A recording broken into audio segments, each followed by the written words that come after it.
Two drops of blood hit the polished floor of Hargrove Memorial's trauma bay at 7:43 in the morning, and nobody noticed the woman in the corner counting them. She was already running numbers in her head: airway, pressure, time elapsed, probable internal damage, while the man bleeding out on the gurney was still being argued over by people with better titles and worse instincts.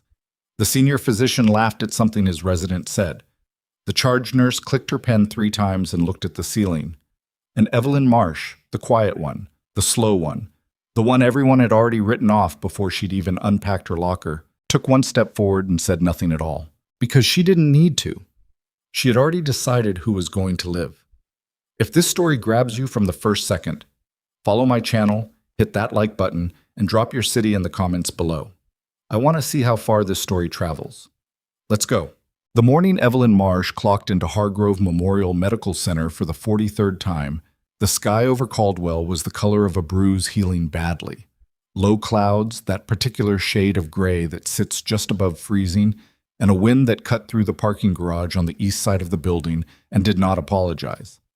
She pulled her badge lanyard over her head, pressed through the staff entrance with one shoulder, and did not make eye contact with the security guard at the desk. Not because she was unfriendly, because she was calculating. She was almost always calculating. Hargrove Memorial wasn't a bad hospital. It wasn't a great one either. It occupied a specific tier in the regional medical landscape of central Velmar County, big enough to run a level 2 trauma center, small enough that the staff had long since sorted themselves into a rigid social hierarchy that hadn't been meaningfully challenged in years. The attending physicians at the top, the charge nurses just below them, the floor nurses in the middle, and anybody who came in from the outside, who didn't have local training history or long-standing referral relationships or the right kind of last name, somewhere below all of that. Not invisible exactly, just easy to overlook. Evelyn had been easy to overlook her entire adult life. She had long since stopped minding. She was 51 years old, with silver hair she kept pulled back so tight it looked almost severe, and hands that were slightly too rough for how people expected a woman her age to look. She moved carefully, always, not slowly, though people mistook it for that constantly. She moved with the particular economy of someone who had once operated in spaces where unnecessary motion got people killed, and that habit had never fully left her body even after the places themselves became memory. She'd spent 11 years in the United States Army, 7 of those as a combat medic with the 75th Ranger Regiment, deploying to places she still couldn't discuss in detail at a civilian dinner party without watching expressions shift into something uncomfortable. She'd left the service with a chest full of commendations nobody at Hargrove Memorial had thought to ask about, recertified as a registered nurse through an accelerated program in Tucson, and spent the next 6 years quietly building a second career in emergency medicine. 2 hospitals before this one, both good experiences. One terrible one in between that she didn't count. She had come to Hargrove 8 months ago following her mother's death and the subsequent need to be somewhere that wasn't Tucson. Caldwell was close enough to where she'd grown up that it felt partially familiar. The hospital was hiring. The commute was manageable. She had taken the job without a great deal of deliberation, which was unusual for her, and sometimes she thought about that. The ER at Hargrove ran 3 shifts. Evelyn worked days, which meant she arrived at 6:45 to catch handoff, started her actual shift at 7, and rarely left before 8 in the evening because the afternoon attending, Dr. Callum Voss, had a habit of ordering late labs on patients he could have discharged 2 hours earlier, which created downstream chaos that someone always had to manage. That someone was usually Evelyn, because she was the only one on the floor who could track 6 simultaneous discharge trajectories without writing anything down. And because nobody else wanted to deal with Voss when he was defensive, which was most of the time. She didn't mind managing chaos. She minded being managed by people who didn't understand what they were managing. The charge nurse on the day shift was a woman named Brenda Okafor. Brenda was 43, had worked at Hargrove for 16 years, knew every administrator by first name, and operated with the specific confidence of someone who had never once been wrong in front of people who could hold her accountable for it. She was not, technically speaking, a bad nurse. She was competent in the way that institutions produce competent people. Through repetition and protocol, through familiarity with procedure, through the reliable execution of documented process. What she was not good at was novelty. When something fell outside her internal template, she either escalated it to someone above her or dismissed it as not real. She had dismissed Evelyn as not real within approximately 72 hours of her arrival. "You're very quiet," Brenda had said on Evelyn's third shift, in a tone that didn't mean it as a compliment. "I'm listening," Evelyn had replied. "To what?" Evelyn had looked at her steadily. "Everything." Brenda had made a sound that wasn't quite a laugh and walked away, and from that point forward had treated Evelyn with a kind of brisk dismissiveness that was specifically designed to communicate that she was being tolerated rather than valued. It was a particular social skill, that kind, the ability to make someone feel unwelcome without ever doing anything technically actionable. Brenda was exceptionally good at it. The attending physician who ran the morning trauma bay was Dr. Garrett Holt. He was 46, board certified, had done his residency at a top-tier program in Philadelphia, and had been at Hargrove for 9 years, which meant he had been there long enough to stop being challenged by it.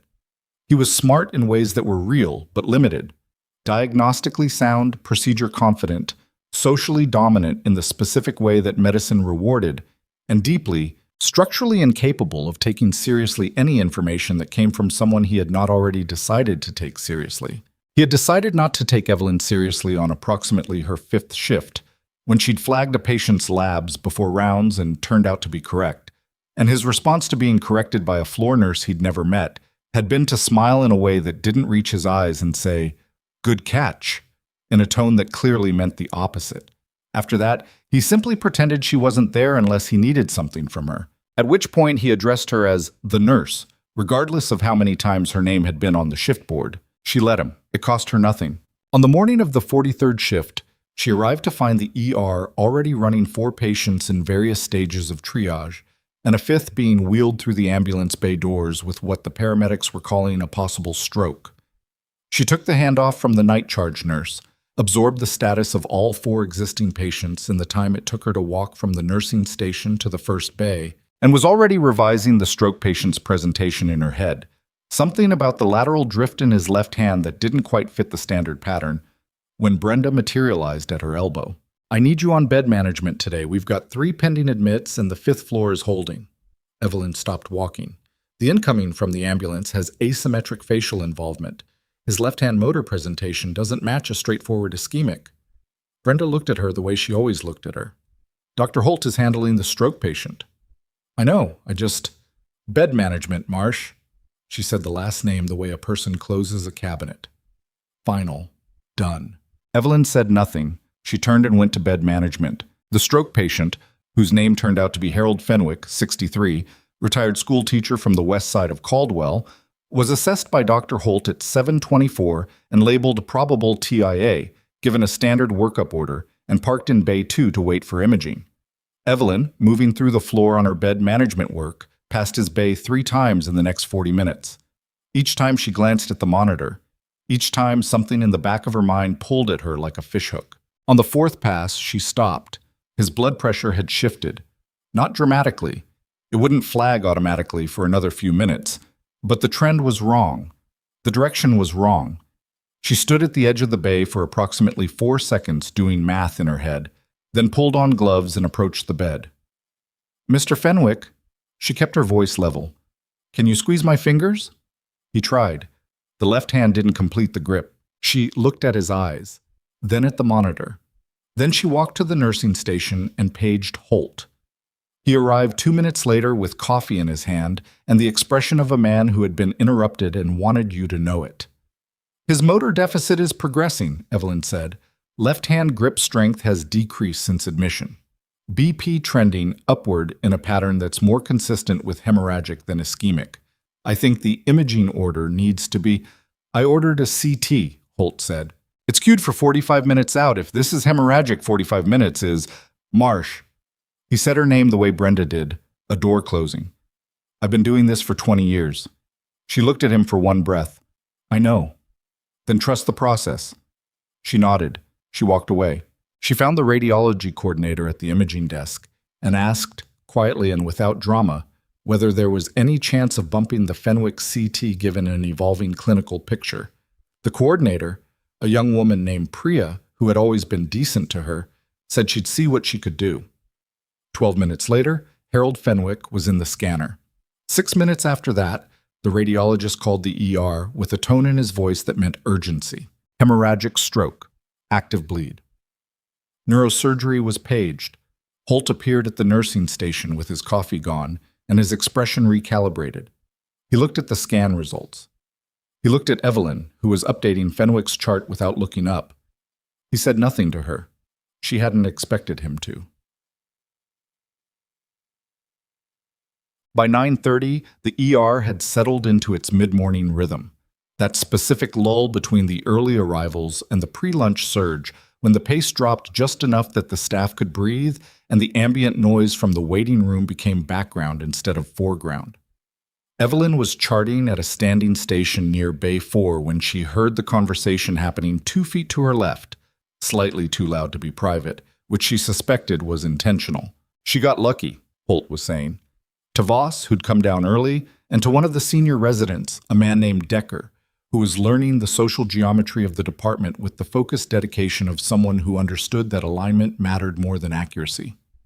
The imaging was already cued. She just asked the coordinator to bump it. Any of us could have done that. Did you ask? Decker said. Brief pause. The point, Holt said with the careful emphasis of a person resetting the narrative, is that she went around established process. She bypassed my order priority without clearing it through me. That's a protocol issue. Evelyn kept typing. She should have flagged it to you first, Voss agreed in the tone of someone agreeing to agree. Instead, she went to radiology directly. That's exactly the kind of freelancing that creates liability problems. Evelyn saved her chart. She opened the next one. She's been here, 8 months? Decker said. 8 months, and she thinks she knows better than the attending on a stroke presentation. Holt's voice had that particular quality. Not quite anger, something more proprietary than that.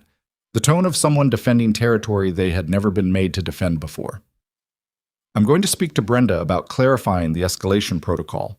Make sure everyone's on the same page about where floor nurses sit in the decision chain. Evelyn closed her second chart. She moved to Bay 3 to check on a pediatric patient who'd come in with a possible fracture, and she focused on the child's face and the child's arm and the child's mother sitting in the plastic chair with the tight, frightened expression that parents wore in ERs. And she let the conversation behind her dissolve into the background noise of the floor. She was very good at letting things dissolve. Well, the explosion happened at 11:17. She felt it before she heard it, a low, deep pressure shift that moved through the building's walls like a hand pressing from the outside. Then the sound arrived, massive and directional, from somewhere southeast of the hospital. Car alarms in the parking structure triggered simultaneously. 2 overhead lights in the trauma bay flickered. The woman in Bay 7 who'd been waiting for discharge blood work sat up and said, "What was that?" to nobody in particular. Evelyn was already at the window. Southeast. Industrial corridor. The Radnor Chemical Processing Facility sat in that direction, approximately 2 miles out. She'd driven past it on her commute, noted the age of the infrastructure the first week, noted the volume of truck traffic, noted the general condition of the loading bay fencing the way she noted most things. Not with any particular alarm, just with the habit of noticing. She turned from the window before the second alarm had finished cycling. "Brenda." Her voice carried across the nursing station without rising. "We should go to mass casualty protocol." Brenda looked up from her workstation. "We don't have confirmation yet. That was a structural explosion. Industrial district southeast. We have maybe 8 to 12 minutes before first arrivals." She wasn't asking. She was informing. "We need to clear the board, activate the overflow bays, page the trauma team, and call for blood bank staging. Marsh, we do not activate mass casualty protocol based on a sound." The emergency line rang. Priya at the imaging desk picked it up, listened for 4 seconds, and looked up with an expression that answered the question. "Radnor Chemical," she said. "Multiple casualties. EMS is requesting trauma activation." The floor shifted. Not physically, but in the particular way that emergency departments shift when the ambient awareness of everyone present recalibrates at once.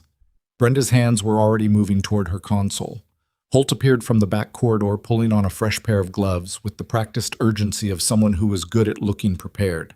Residents and nurses began moving in the purposeful, slightly overspun way of people processing a gear change. Evelyn was already at the supply cart. She pulled 2 large-bore IV kits, a chest decompression needle, 2 wound packing sets, and a tourniquet, and she distributed them to the open bays before anyone had finished issuing orders.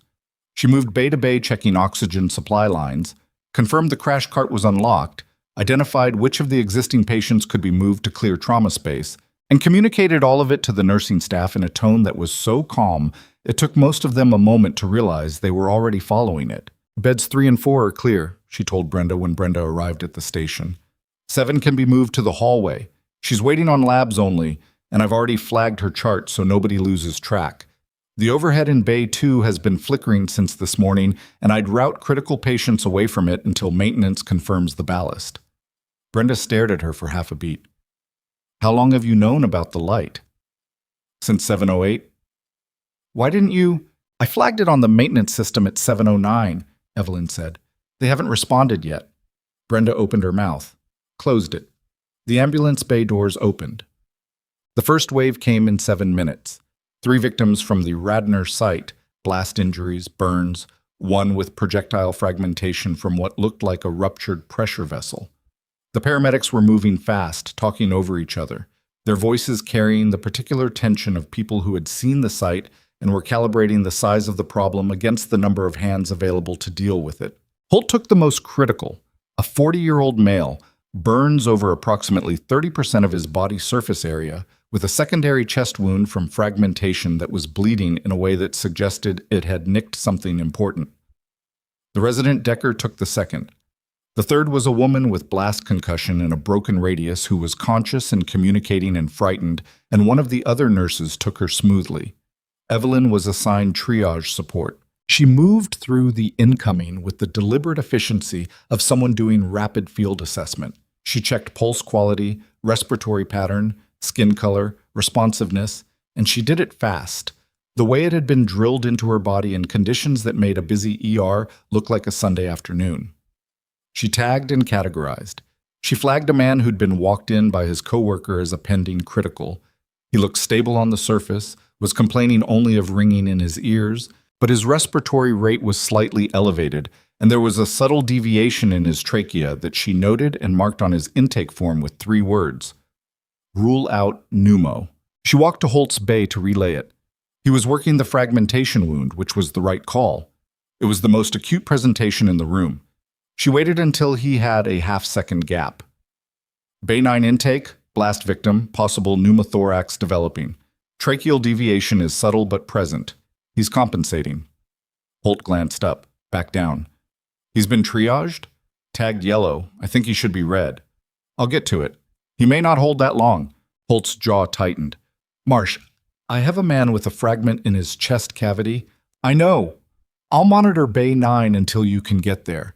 I just need a standing order for a needle decompression if he deteriorates. The pause lasted approximately 2 seconds. In an ER running mass casualties, 2 seconds was not nothing. You're not authorized to... I know, she said again. That's why I'm asking for the order. He looked at her across the bay, his hand still moving on the patient in front of him. Something in his expression did the calculation that physicians did when they were behind and needed to trust someone they hadn't chosen to trust. If his SATS dropped below 88 and tracheal deviation increases, he said, call a code and get Decker. Understood. She went back to Bay 9. The man's name was Terrence Obie. He was 34, a shift supervisor at the Radnor facility, and he was sitting on the edge of the gurney with his elbows on his knees and the specific expression of someone who had been told they were fine and was trying to believe it. He had soot on his left ear and a small cut above his right eyebrow that had stopped bleeding on its own. Mr. Obie. She sat on the rolling stool so she was at his eye level. I'm Evelyn. I'm going to be with you for a bit. How's your breathing feel right now? Fine, he said. Then, after a moment, kind of tight. On a scale of 1 to 10, how tight? Maybe a 4? She nodded. She put her hand lightly on his right upper chest. Deep breath for me? He tried. She felt the asymmetry before she fully heard it. Diminished air entry on the right side. His oxygen sat at 91% on the monitor. Not alarming yet, but trending. She watched his trachea. The deviation was there, slight but real, the kind of thing that didn't show up on a casual look. Okay, she said. You're doing fine. Just keep breathing easy for me. She positioned herself where she could see his monitor and still see the main trauma bay. And she waited. And she counted his respirations, and she thought about trajectory. At 11:49, his SAT dropped to 87. At 11:50, Decker was managing his own critical and could not be reached. At 11:51, Holt's patient coded. The room realigned around the code. Every available body moved instinctively toward Bay 2. The crash cart was activated. Voices compressed into the sharp, clipped communication of resuscitation protocol. It was the right response. It was also the moment when Terrence Obie's oxygen saturation dropped to 84 and his trachea shifted another visible degree to the left. Evelyn looked at him. She looked at the main bay. She looked at the monitor. She pulled on a second pair of gloves. "Mr. Obie," she said, "I need you to hold very still for me." "What's happening?" "You have air building up in your chest cavity. It's compressing your lung. I need to relieve that pressure, and I need to do it right now." His eyes widened. "Are you? Is that? You're going to feel a stick, and then you're going to feel like you can breathe again." She was already locating the landmark. Second intercostal space, mid-clavicular line, the geography of it automatic in her hands. "The worst part will be over in about 15 seconds, okay?" He nodded. His hands gripped the sides of the gurney. She inserted the needle. The hiss of released pressure was audible. His oxygen saturation began climbing before she'd secured the catheter. She watched his face change, the subtle shift of a man whose chest had stopped fighting him. He exhaled slowly, and the exhale sounded different, fuller, and he looked at her with an expression she had seen before on people who had just understood something about the difference between one outcome and another. "There," she said. "Better?" "Yeah." His voice was different. Yeah. She secured the site. She documented the time and the indication.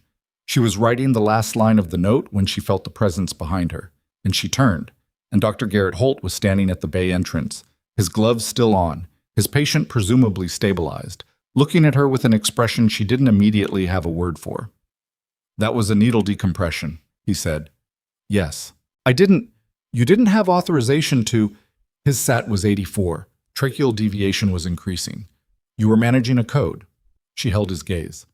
"I documented the clinical presentation, the decision timeline, and my intervention. It's all in the chart." He stared at her. Behind him, the ER was still running hot. Voices, monitors, the percussion of a department managing more than it was built for. She could see Brenda at the nursing station, watching them. "That is not how we do things here," Holt said. Evelyn said, "Mr. Obie would like to know if he's going to be okay." Holt looked at the patient. He stepped into the bay, examined the catheter site, reviewed the monitor, and said nothing for a moment that stretched longer than it should have.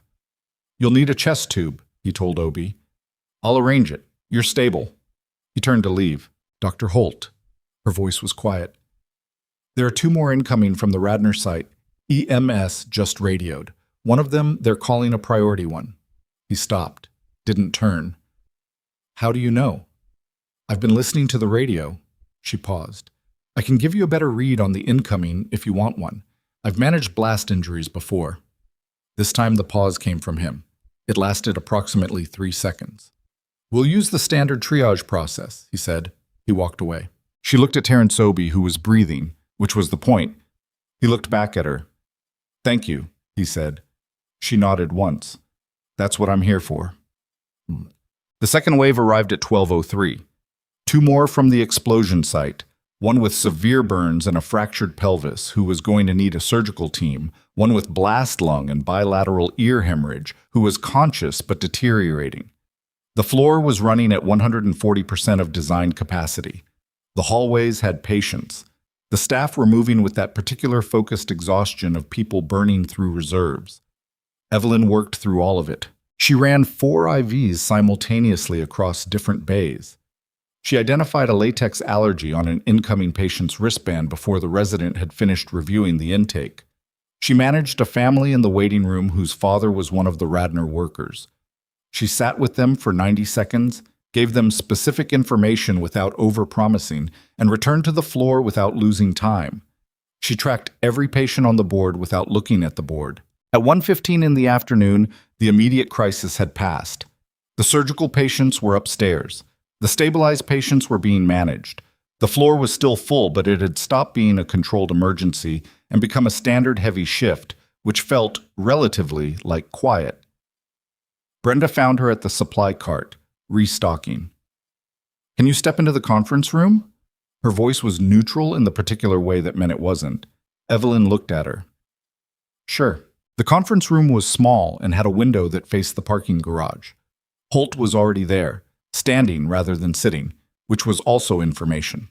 The nursing director, a man named Thomas Aldrich, was seated at the table with a folder in front of him that he hadn't opened yet. Aldrich ran nursing operations for the entire hospital and had a face that defaulted to a kind of administrative concern, the expression of someone who managed situations rather than people. Evelyn sat down. "We want to talk about what happened this afternoon," Aldrich began. "Of course." She folded her hands on the table. "Specifically the incident in Bay 9. The tension pneumothorax. The unauthorized procedure," Holt said. She looked at him. "I performed a needle decompression on a patient with a confirmed and progressing tension pneumothorax when no attending physician was available and the patient's oxygen saturation had fallen to a level consistent with imminent cardiopulmonary arrest. The indication was clear, the timeline was documented, and the outcome was recovery. You are not credentialed to perform that procedure in this facility," Aldrich said, with the tone of a man reading from a document he hadn't opened. "I'm credentialed to perform it as a registered nurse in this state under emergency circumstances and an attending standing order, which Dr. Holt provided." "I said call a code and get Decker," Holt said. "That is not a standing order for independent intervention." "Decker was unavailable. You were running a code. The patient's condition met every threshold for emergency intervention." She kept her voice even. "I acted within the clinical parameters of an emergency exception. That's in the State Nursing Practice Act." "This isn't about the law," Brenda said, and then seemed to realize what she'd said and adjusted. "This is about the culture and protocol of this department." Evelyn looked at her. "We have a protocol," Brenda continued with more composure. "That protocol exists for a reason. When individual staff members make unilateral decisions that bypass the chain of command—" "A man was dying," Evelyn said. Silence. "With respect," she said, and she meant it because she was still trying. "He was 60 seconds from a cardiac arrest secondary to tension pneumothorax. I had the clinical training, the correct indication, and no available alternative. I made the decision that the situation required." Aldrich opened the folder. "We'd like to place you on administrative leave pending a review of the incident." She looked at the folder, then at him. "This is a suspension," she said. "It's administrative leave." "With or without pay?" Brief pause. "Without, pending the outcome of the review." She sat with that for a moment. "And the review timeline?" "It could take 2 to 4 weeks." She nodded slowly. The thing she was feeling wasn't surprise. Surprise would have implied she'd expected something different. What she was feeling was more specific than that. It was the recognition of a familiar shape, the architecture of an institution protecting itself, which she had seen before in other buildings with other names, and which she had learned long ago could not be argued with directly, only documented. "I'll need that in writing," she said. Aldrich slid a form across the table. She read it fully, which took approximately 90 seconds, and during which nobody in the room spoke. Then she picked up the pen he offered and signed her name. "Your access badge," Brenda said. She unclipped it from her lanyard. She placed it on the table. "The patient in Bay 9, she said. "Terrence Obie. He's going to need his chest tube placement verified. The catheter I placed is a bridge, not a definitive fix." "We're aware," Holt said. "And the family in the waiting room. The Walcott family. Father is the burn patient in Bay 11. They've been waiting since noon. Nobody's updated them since I spoke to them at 12:40. Nobody responded." She stood. She picked up her bag from under the table, where she'd set it when she sat down, because she had learned to carry it with her after Brenda's first week of territorial maneuvers. She settled the strap on her shoulder. "Okay," she said. She walked out of the conference room, through the ER floor, past the bays where the patients were, past the nursing station where 2 of the floor nurses watched her go with expressions they didn't quite manage to hide, through the doors, into the corridor, toward the staff exit. She pushed through the door into the parking garage. The air was cold. The afternoon light was flat. She stood for a moment with her hand on the door, breathing, and then the sound reached her. It was distant at first, a rhythmic percussion that her body identified before her conscious mind finished processing it. Low and heavy and unmistakable. She had spent too many years near landing zones to mistake it for anything else. She turned. Through the concrete pillars of the parking structure, past the roofline of the building's east wing, 3 Blackhawks were coming in low and fast from the northwest, and they were not configured for medical transport. They were configured for something else entirely. She watched them descend. She stood with her hand still on the parking garage door and watched them descend. 3 Blackhawks, tight formation, coming in at an angle that suggested they weren't looking for the hospital's designated rooftop pad. They were looking for ground. The lead aircraft banked left as it cleared the hospital's east wing roofline, and the rotor wash hit the parking structure in a wave that pressed against Evelyn's face and stirred old reflexes she hadn't needed in years. She knew that sound. She knew the particular frequency of it, the way it lived in the chest rather than the ears.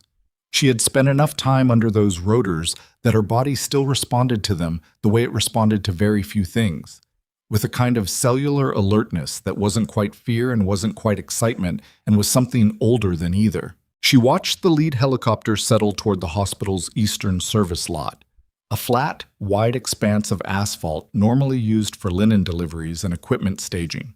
Not ideal for a landing zone. Adequate. The kind of calculation that got made when adequate was the best option available. She didn't move. Not yet. The aircraft touched down in sequence. Lead, then trail left, then trail right, with the disciplined spacing of people who had done this in worse conditions. The moment the skids were down, the side doors opened, and the people who came out of them were not moving like medical personnel. They were moving like operators, which was a specific thing, a quality of motion that had nothing to do with urgency and everything to do with a kind of contained, practiced intensity. Fast, but not rushed. Purposeful in the way that came from drilling the same movements until they stopped being thoughts. She pushed back through the door into the hospital. She didn't run. She walked with the particular speed of someone who had decided where they were going and had no time to waste on anything that wasn't that. The ER was still running full when she came back through the staff entrance. She hadn't badged in, she'd come through the same door she'd left by, which hadn't locked behind her, a detail she noted with the automatic part of her brain that noted things. Brenda was at the nursing station. Holt was somewhere in the back corridor. Neither of them saw her immediately, and she used that window to cross to the trauma bay window that faced east. She could see the service lot from here. The helicopters were down, rotors still turning at idle. The figures from the aircraft were organizing. She counted 8, maybe 9, in kit that was not standard military issue, not the kind of thing you'd see at a regular installation. Tactical medical gear mixed with equipment she recognized from a different chapter of her life. One of them was moving differently from the others.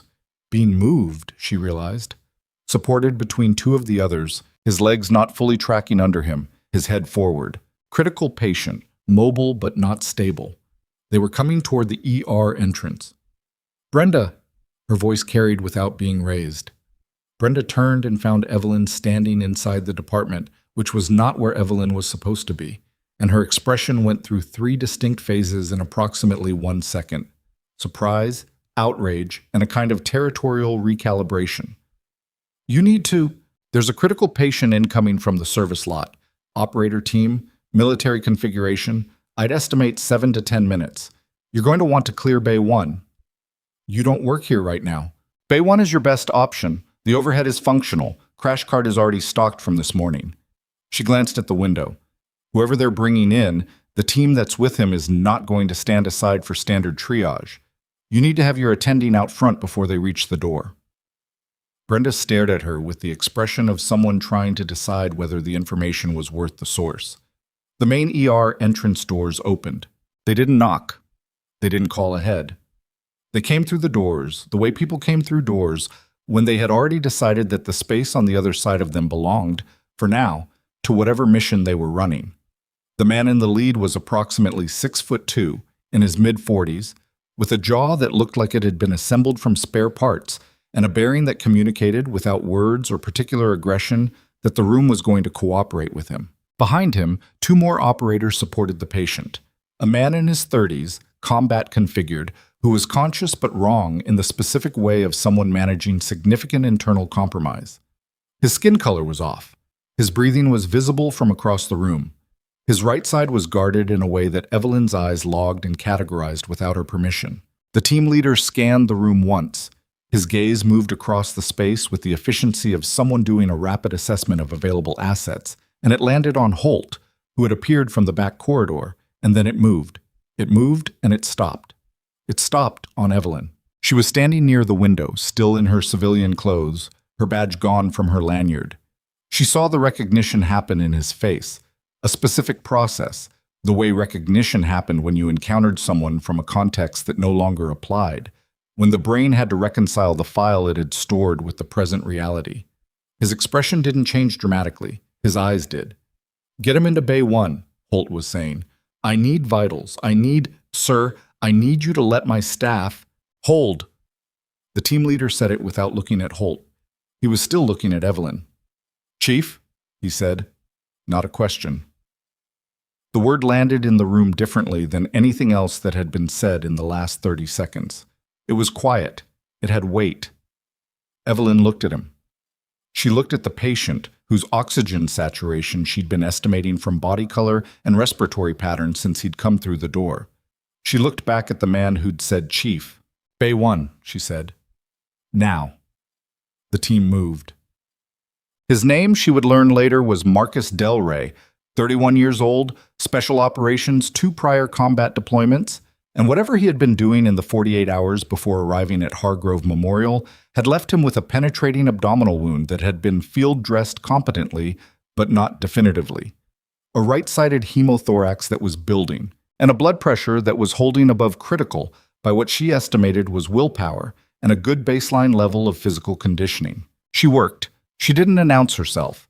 She didn't negotiate her way back into the room or ask for permission or wait for Aldrich to appear with a revised administrative decision. She pulled on gloves from the supply cart at the bay entrance, and she moved to Del Rey's right side, and she began the assessment with her hands while Holt was still organizing his attending posture and the resident Decker was still processing the social mathematics of the situation. "Penetrating wound, right lower quadrant," she said. "To no one in particular? To the room? To the record?" "Field dressing is intact, but the seal is compromised. There's tracking here. Feel the temperature differential." She guided Holt's hand to the site without asking, because there wasn't time to ask, and he let her, which told her something about where they were now. "Breath sounds absent, right lower lobe. This hemothorax needs drainage before anything else." "I'm the attending," Holt started. "I know." She was already moving. "I need a chest tube tray, size 28 French, and I need blood bank to release 2 units O negative now, because we don't have time for a type and screen."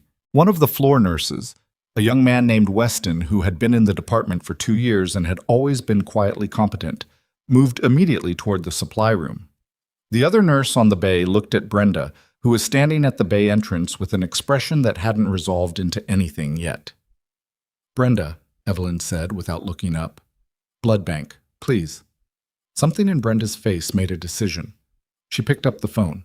The team leader, she still didn't know his name, was standing at the foot of the bay, his operators positioned behind him in a loose semicircle that communicated without being asked that they were not leaving. He was watching Evelyn work with an expression that was very still. "Talk to me about the timeline," Evelyn said to him. "When did this happen?" "Can't disclose operational details." "I don't need operational details. I need to know how long the wound has been open." Brief pause. "Approximately 9 hours. Field treatment? Hemostatic packing, pressure dressing, 1 unit of whole blood at hour 3. She processed that. "Any LOC? "Briefly, at hour 6, she looked up. His eyes met hers. "Was it seizure activity or syncope?" "Syncope. He came back within 30 seconds. She nodded and returned to Del Rey's chest. "That's consistent with the hemothorax progression. He's been compensating well, but he's close to the edge of that." She paused. "What's his name?" The team leader's jaw moved slightly. "Del Rey, Marcus," she said quietly to the patient. "I'm going to put a tube in your chest. It's going to drain the blood that's building up in there, and it's going to make it easier to breathe. You're going to feel pressure, and you're going to feel it release. I need you to stay as still as you can." Delray turned his head. His eyes found her face, and the expression in them was the one she had seen on young men in bad situations before. Not fear exactly, something more honest than fear. The stripped-down awareness of someone who had assessed their own situation and understood it clearly. "Do what you need to do," he said. His voice was steadier than she'd expected. "Okay," she said. She worked. The chest tube went in at 1:52 in the afternoon. By 1:58, 240 milliliters of blood had drained from Delray's right pleural space, and his oxygen saturation had climbed from 89 to 94%. Holt managed the abdominal wound stabilization, with Decker assisting, and whatever his feelings were about the situation, he was competent in the way that mattered, technically capable, procedurally sound. He and Evelyn worked the patient together without talking more than necessary, which was the only way to work a critical patient well. And she made no effort to take over what was his to manage, and no apology for managing what she had already taken. By 2:15, Delray was stabilized to the degree that the word stabilized could be used without qualification. Not fixed, not out of danger, but on the right side of the line between critical and serious, which was movement in the correct direction. Holt stepped back from the bay. He stripped his gloves. He did not look at Evelyn. She was charting. The team leader appeared at her elbow. She had known he was going to. She'd seen him tracking her movement through the bay for the last 20 minutes, waiting for a gap in the work. She continued typing for the 3 seconds it took to finish the sentence she was writing, then looked up. "We need to talk," he said. "Give me 5 minutes." "I'll give you 2. She finished the note, saved it, and stepped away from the station. She moved to the edge of the corridor where there was a slightly quieter pocket of air between the equipment rooms. He followed. Up close, she could see what the distance had softened, the lines around his eyes that came from years of squinting into wind and light, the particular set of the shoulders of someone who carried weight as a permanent condition. He was probably 44. He looked older than that. "Sergeant Major Rourke," he said. He wasn't offering his hand. This was an identification, not a greeting. "I know who you are," she said. Something shifted in his face. "You remember me. Fort Benning, 2009. You were a staff sergeant. I was your trauma instructor for the advanced TCCC course." She paused. "You were a solid student. You argued too much." A sound moved through him that might have been a laugh in different circumstances. "You told me I was wrong about tourniquet placement." "You were wrong about tourniquet placement." He looked at her for a moment. "We've been trying to find you for 6 months." She went still, not visibly. She had too much practice being still. But something in her internal landscape shifted. Why? Because Delray's been on 3 missions in the last 18 months, and every time there's been a medical situation, he's been kept alive by field care that bought time. The last one was 8 weeks ago. We lost someone in that gap, not because the treatment was wrong, but because we ran out of people who could make the right call under pressure. He met her eyes. "We need a chief again." "I'm a civilian." "You're a civilian nurse in a hospital that just suspended you." His tone was flat, not unkind. "I read the situation pretty clearly when I walked in." She looked at him. "How did you know I was here?" "We've known where you were for a while. We didn't reach out because it wasn't our call to make." He paused. "It's still not. I'm not here to recruit you. I'm here because Delray needed the best trauma care in a 50-mile radius, and the people who knew your record told me this was where you were." He let that sit for a moment. "The rest of it, that's a conversation for another time, if you want to have it." She looked past him toward the bay where Delray was being monitored by Weston, whose body language had settled into the focused quiet of someone taking the job seriously. She looked at the nursing station where Brenda was standing with a tablet in her hands and an expression that Evelyn couldn't read from this angle. "He's going to need surgical intervention for the abdominal wound," she said. "The field packing held, but the underlying damage needs to be addressed before the hemostatic agents wear off. Your team needs to arrange a transfer to a facility with a trauma surgery team that has relevant clearance." "Already in motion." He paused. "The transfer team is 30 minutes out." She nodded. "Chief?" His voice had changed slightly. Not softer exactly, but more direct in a way that suggested the operational register had been set aside for a moment. "You saved his life today." She looked at Rourke steadily. "He saved his own life for 9 hours." "I just finished it." He held her gaze. Then he nodded, once, and moved back toward the bay. She stood in the corridor for a moment, alone, and thought about nothing in particular, which was a thing she had learned to do in situations where the next development was not yet visible, and the most useful thing you could do was wait without catastrophizing. Then she went back to the nursing station and picked up a chart, because there were still patients in this department, and some of them needed things.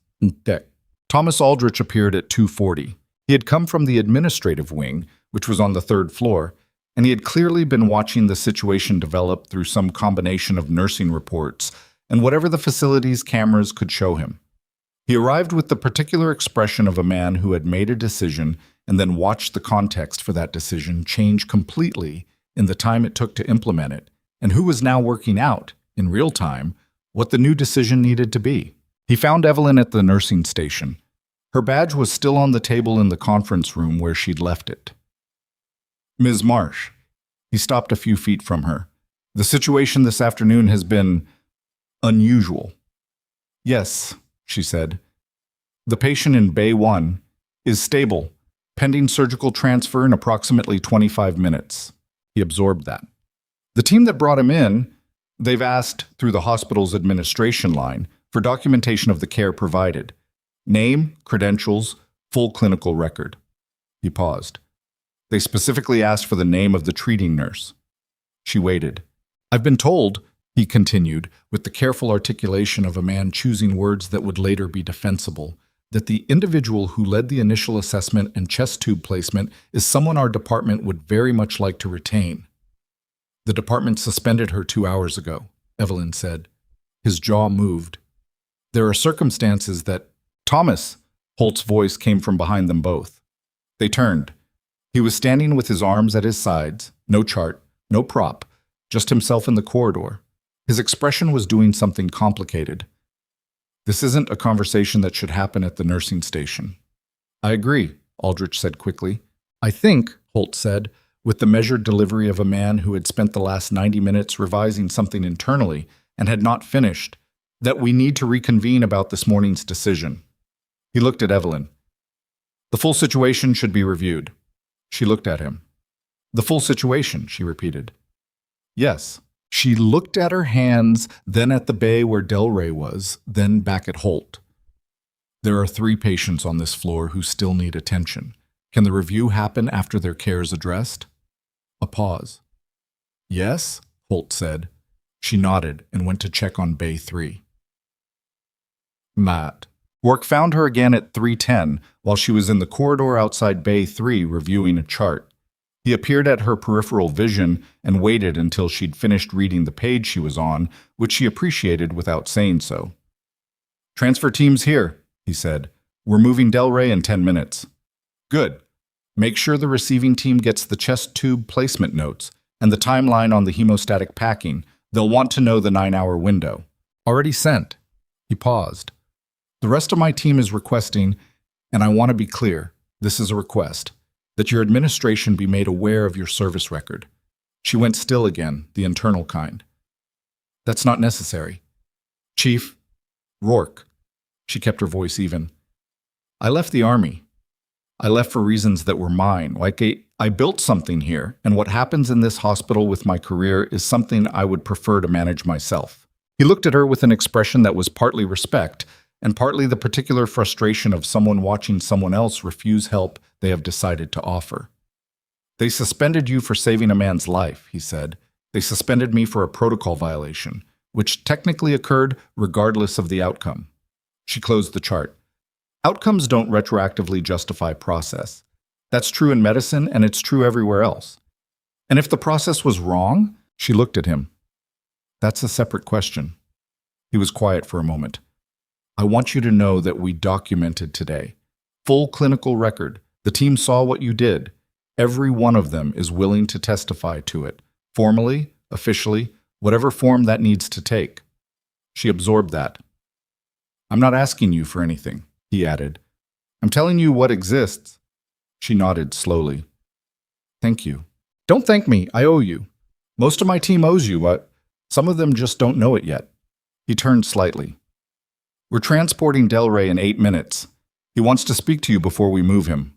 She followed him to Bay 1.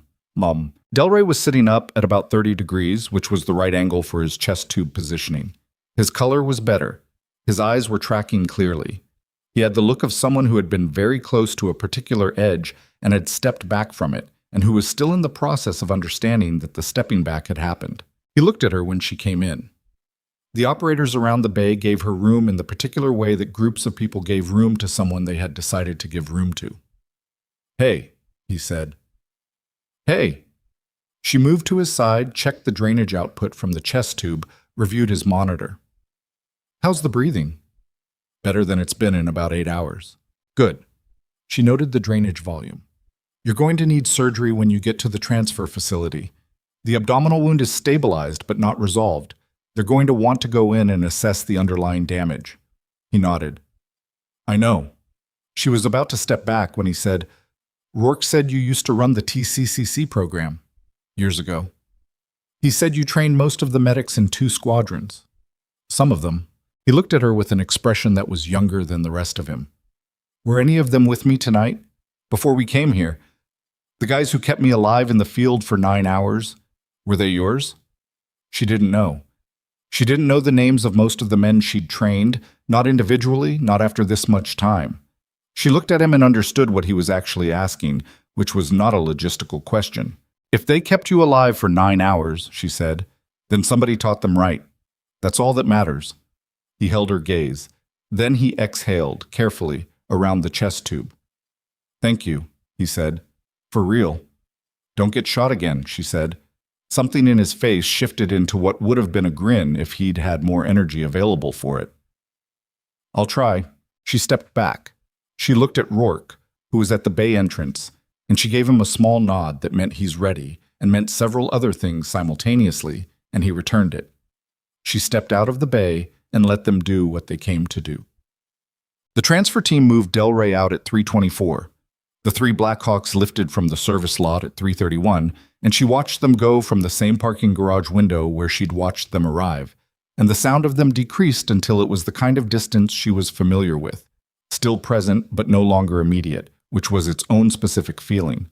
She went back inside. The conference room had been reorganized since this morning. Someone had brought in coffee. There was a carafe on the table that hadn't been there before, which she read as a social signal from Aldrich, who was that kind of administrator. The folder was still there. Her badge was still on the table. Holt was seated this time. Brenda was present, but had moved to the far end of the table. Aldrich was across from the empty chair, which was clearly hers. She sat. Before we begin, Aldrich said, I want to say that the events of this afternoon have given us reason to revisit this morning's decision. The suspension, Evelyn said. The administrative leave, yes. I'd like to know what specifically has changed, she said, because the clinical facts of this morning's incident are the same as they were at 1 o'clock. Terrence Obie had a tension pneumothorax. The attending physician was unavailable. I performed a needle decompression under emergency conditions. The patient survived. None of that has changed. The review of the incident, Aldrich began. The review hasn't happened yet. You said it would take 2 to 4 weeks. She kept her tone level, not adversarial. She genuinely wasn't angry. She was precise. What's changed is that a military transport team brought a critical patient to this department, and I was involved in that patient's care. And now there's external visibility on my clinical competence that wasn't there this morning. I want to be clear that I understand the difference. The room was quiet. That's fair, Holt said. She looked at him. It was the last thing she'd expected him to say. He looked back at her. It's fair, he said again. The situation this morning was assessed in a context that didn't account for the full clinical picture. The OB intervention, in retrospect, he stopped, started again. I reviewed the chart, the timing, the presentation, the decision tree. What you documented is consistent with standard emergency exception protocol. He paused. What I should have said when you told me his SAT dropped was different from what I said. Brenda was looking at the table. Evelyn waited. We'd like to reinstate your access, Aldrich said. Effective today, with the full review conducted as a standard incident review rather than a disciplinary one.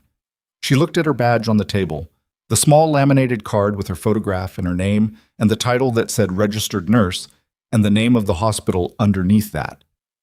"I have a condition," she said. Aldrich blinked. "A condition.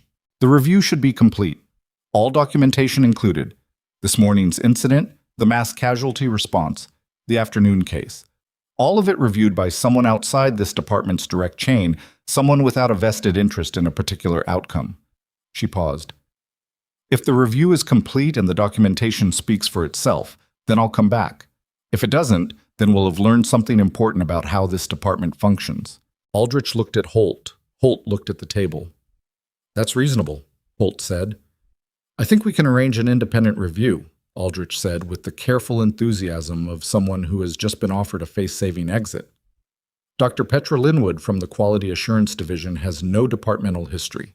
I could ask her to take the lead." "That works," Evelyn said. She picked up her badge from the table. She didn't clip it back on yet. She held it in her hand. "One more thing," she said. "Terrence Obie and Harold Fenwick are both patients in this facility right now. I'd like to be able to follow their care regardless of what the review finds." Brenda looked up. Her expression had the quality of someone who had been holding something tightly for several hours and was not yet ready to put it down. "You want to stay involved with your cases?" "They're not my cases, they're patients. I'd like to know they're okay." A silence that had a different texture than the ones before it. "That's fine," Aldrich said. Evelyn nodded. She stood and clipped her badge back onto her lanyard and looked at each of them in turn without particular expression. "I'll be on the floor if you need me," she said. She walked out. By 5 in the afternoon, the ER had decompressed to something resembling its normal load. The mass casualty surge from Radnor had been absorbed, documented, and mostly resolved. The critical patients transferred or upstairs, the moderate injuries managed and monitored, the walking wounded discharged with instructions and prescriptions, and the particular exhaustion of people who had been in an emergency department for several hours. The floor was full, but no longer straining. Evelyn was in Bay 6 with a 12-year-old who had broken 2 fingers playing basketball, whose mother was sitting in the chair with the look of someone trying to decide whether to cry about it. The kid was being brave in the way that 12-year-olds were brave, through sheer performance of bravery, which Evelyn had always found more genuinely moving than actual stoicism. "They're going to feel better in about 3 days, she told him, while she splinted. "The swelling peaks around day 2, and then it starts coming down. You'll know when it's turning the corner because it'll itch." "It itches already," he said. "That's the early version. The day 2 itch is more intense." She adjusted the splint. "You'll live." His mother let out a shaky breath. "He wants to play in the tournament next week." "He should not play in the tournament next week," Evelyn said without inflection. "He can watch the tournament." The kid made a sound of deep injustice. "You can hold the bracket," she offered. "That's not the same thing." "No," she agreed. "It's not." She finished the splint and was washing her hands at the bay sink when Weston appeared at the entrance. He was one of the younger nurses on the floor, compact and careful in his movements, and he had the expression of someone delivering news he wasn't sure how to categorize. "There's someone at the nursing station asking for you," he said. "Not a patient. A man in, I'm not sure what that is exactly, military clothes but not a uniform." She dried her hands. "Tell him I'll be 2 minutes." She wrapped up the discharge instructions for the kid and his mother, answered the follow-up questions, and walked out to the nursing station. Rourke was there. He was not in the same kit he'd been wearing earlier. He'd changed into something less operationally configured, though he still carried himself in a way that made the waiting room chairs look like they'd been designed for a different species. He was holding a plain manila envelope, which he held out to her when she reached him. "From Delray," he said, "and from our unit medical officer." She took it. It was sealed. She didn't open it. "He's in surgery," Rourke said. "Started 20 minutes ago. Early word from the surgical team is that the abdominal damage is contained. No major vessel involvement. They think he's going to be fine." She absorbed that. "Let it settle." "Good," she said. "The envelope has some things in it that I think you should read." He paused. "Our unit has a formal commendation process for civilians who provide critical care to our personnel. That's one of the documents. The other is—" He stopped. "Just read it." She looked at the envelope. "Rourke." "Chief?" Whatever is in here, it doesn't change what happened today. No, he said, but it might change what happens tomorrow. She held the envelope. She thought about tomorrow, which was a thing she had stopped doing for a while after the army and had gradually started doing again in the last few years, unevenly, imperfectly, the way most things worth doing got done. Tell Del Rey to rest, she said. He's going to want to move too fast when he wakes up. They all do. I'll tell him. She nodded. He turned to go. Rourke. He stopped. She looked at him. Thank you for bringing him here. He didn't say you're welcome. He said there wasn't anywhere else worth bringing him. He walked out through the main entrance, and she stood at the nursing station with the envelope in her hands, and the ER moved around her the way ERs moved. Continuous, indifferent to specific moments, perpetually oriented toward the next thing that needed doing. She set the envelope on the counter. She would open it later. She had work now. She was reaching for the next chart when the phone at the nursing station rang. The direct line, not the general one. And Weston picked it up and listened, and his expression changed in a way she read across the room before he'd said a word. He held the phone out to her. It's the Quality Assurance Office, he said. Dr. Linwood, he paused. She says she's already reviewed the morning's footage. Evelyn took the phone. She stood at the station in the bright, humming light of the emergency department, her badge clipped to her lanyard, her hand steady, and she listened. What Linwood said was not what Aldrich had led her to expect. The review had not taken 2 to 4 weeks. It had taken approximately 90 minutes because what Linwood had found in the security footage was not ambiguous, and what she had found in the documentation was not incomplete, and what she had found in the nursing records from the morning, the maintenance flag at 7:09, the triage notes on Fenwick, the OB chart with its time-stamped decision trail, was something she described in the flat, careful language of someone choosing words for their eventual audience, as a comprehensive and contemporaneous clinical record consistent with exemplary emergency nursing practice. Ms. Marsh, Linwood said, I'd like to meet with you tomorrow morning, 8 o'clock, before rounds. There are some things I need to show you, and some things I think you should know before they become official. What kind of things? Evelyn asked. A pause on the other end of the line. The security footage from this morning, Linwood said, captured more than your interactions with the patients. Her voice was precise, the tone of a person who had spent years in rooms where precision mattered. It captured the conversation in the corridor between Dr. Holt, Dr. Voss, and Dr. Decker, the one that occurred approximately 45 minutes after the Fenwick CT result. Evelyn was very still. Dr. Linwood, she said, I'm not going to tell you what's on the footage over the phone, Linwood said, but I want you to know that the review is not going to go the direction that the nursing director intended when he initiated it. And I want you to hear that directly from me, before anyone else has a chance to... She stopped, started again, more carefully. Before anyone else shapes the narrative. The ER moved around Evelyn. A call bell sounded in Bay 4. Weston moved past her. The monitor in Bay 2 alarmed briefly and then resolved. Normal sounds, the ordinary sounds of a floor running. 8 o'clock, Evelyn said. 8 o'clock, Linwood confirmed. And Ms. Marsh, bring the envelope. The line went quiet. Evelyn stood with the phone in her hand and looked at the manila envelope on the counter and thought about what Rourke had said. It might change what happens tomorrow.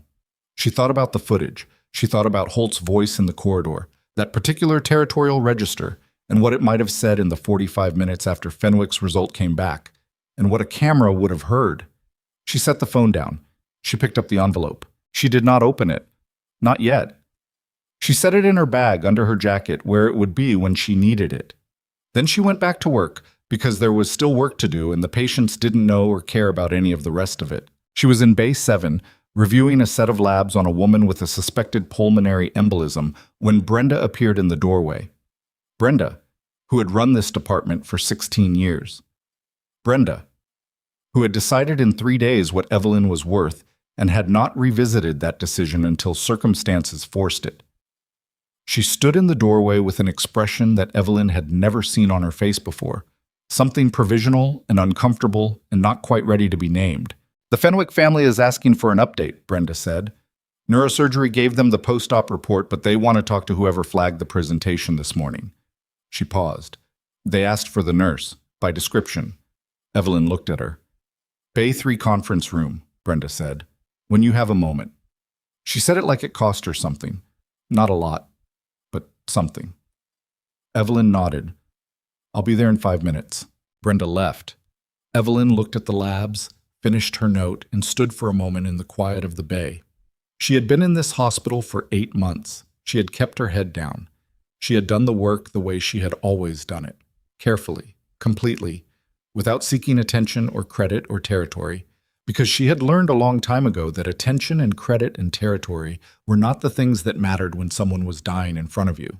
The things that mattered were simpler than that. They were always simpler than that. She walked toward Bay 3. Her badge caught the overhead light as she moved, the small laminated card swinging gently on its lanyard. And through the window at the end of the corridor, the sky over Caldwell had gone the particular color of early evening, that brief window between the end of the workday and the arrival of dark, when the light came sideways and made everything look briefly different from what it was. Behind her, in the nursing station, the phone rang again. Weston answered the phone. She heard him say, Hargrove Memorial Emergency Department, and then his voice changed. The shift from routine to something else, that subtle recalibration that trained staff made when the call was not routine. She was almost to the Bay 3 conference room when he called after her. Marsh. He didn't say miss. He'd stopped doing that around hour 2 of the mass casualty surge, somewhere between the second and third wave, when the normal social grammar of the department had simplified itself down to function. It's the surgical team. They're asking for you specifically. She turned back. Which patient? Delray. He held the phone slightly away from his body. The surgeon says there's a complication. They want whoever managed the pre-surgical stabilization on the phone right now. She crossed the floor and took the receiver. This is Marsh. The voice on the other end was a woman's. Controlled, precise, carrying the particular tension of a surgeon, mid-case, who did not have time to be on the phone and was on the phone anyway because the information she needed was not in the chart. Dr. Yolanda Price, Trauma Surgery Advanced General. I have your stabilization notes on Delray. You documented a 9-hour hemostatic packing window and noted probable peritoneal contamination risk. That's correct? His intraoperative presentation is tracking toward a grade 3 hepatic laceration that was not apparent on imaging. The field packing disrupted the tamponade when we went in, and we're managing active hemorrhage. A pause that lasted 2 seconds, which in an operating room was not a pause at all. Your note says the original wound entry angle was approximately 45 degrees inferolateral. You based that on the external presentation and the drainage pattern from the field dressing. How confident are you in that? Evelyn processed. She reconstructed the Bay 1 assessment in her mind. The position of the wound, the character of the drainage, the tenderness distribution on palpation, the way Delray had guarded specifically in the right lower quadrant while tolerating pressure in the central abdomen. She had written the note carefully because she always wrote notes carefully, but the note was a reduction of the assessment, and the assessment had included things that didn't compress into chart language. If the entry was 45 degrees inferolateral, she said, and he was supine at the time of injury, gravity would have pulled any laceration tracking toward the right hepatic lobe rather than the caudate. Posterior approach to the right lobe might give you better hemorrhage control than anterior. She paused. That's based on external assessment only. You have the anatomy in front of you. 3 seconds of silence. That's consistent with what I'm seeing, Price said. Thank you. The line went dead. Evelyn stood with the phone in her hand for a moment, then set it down.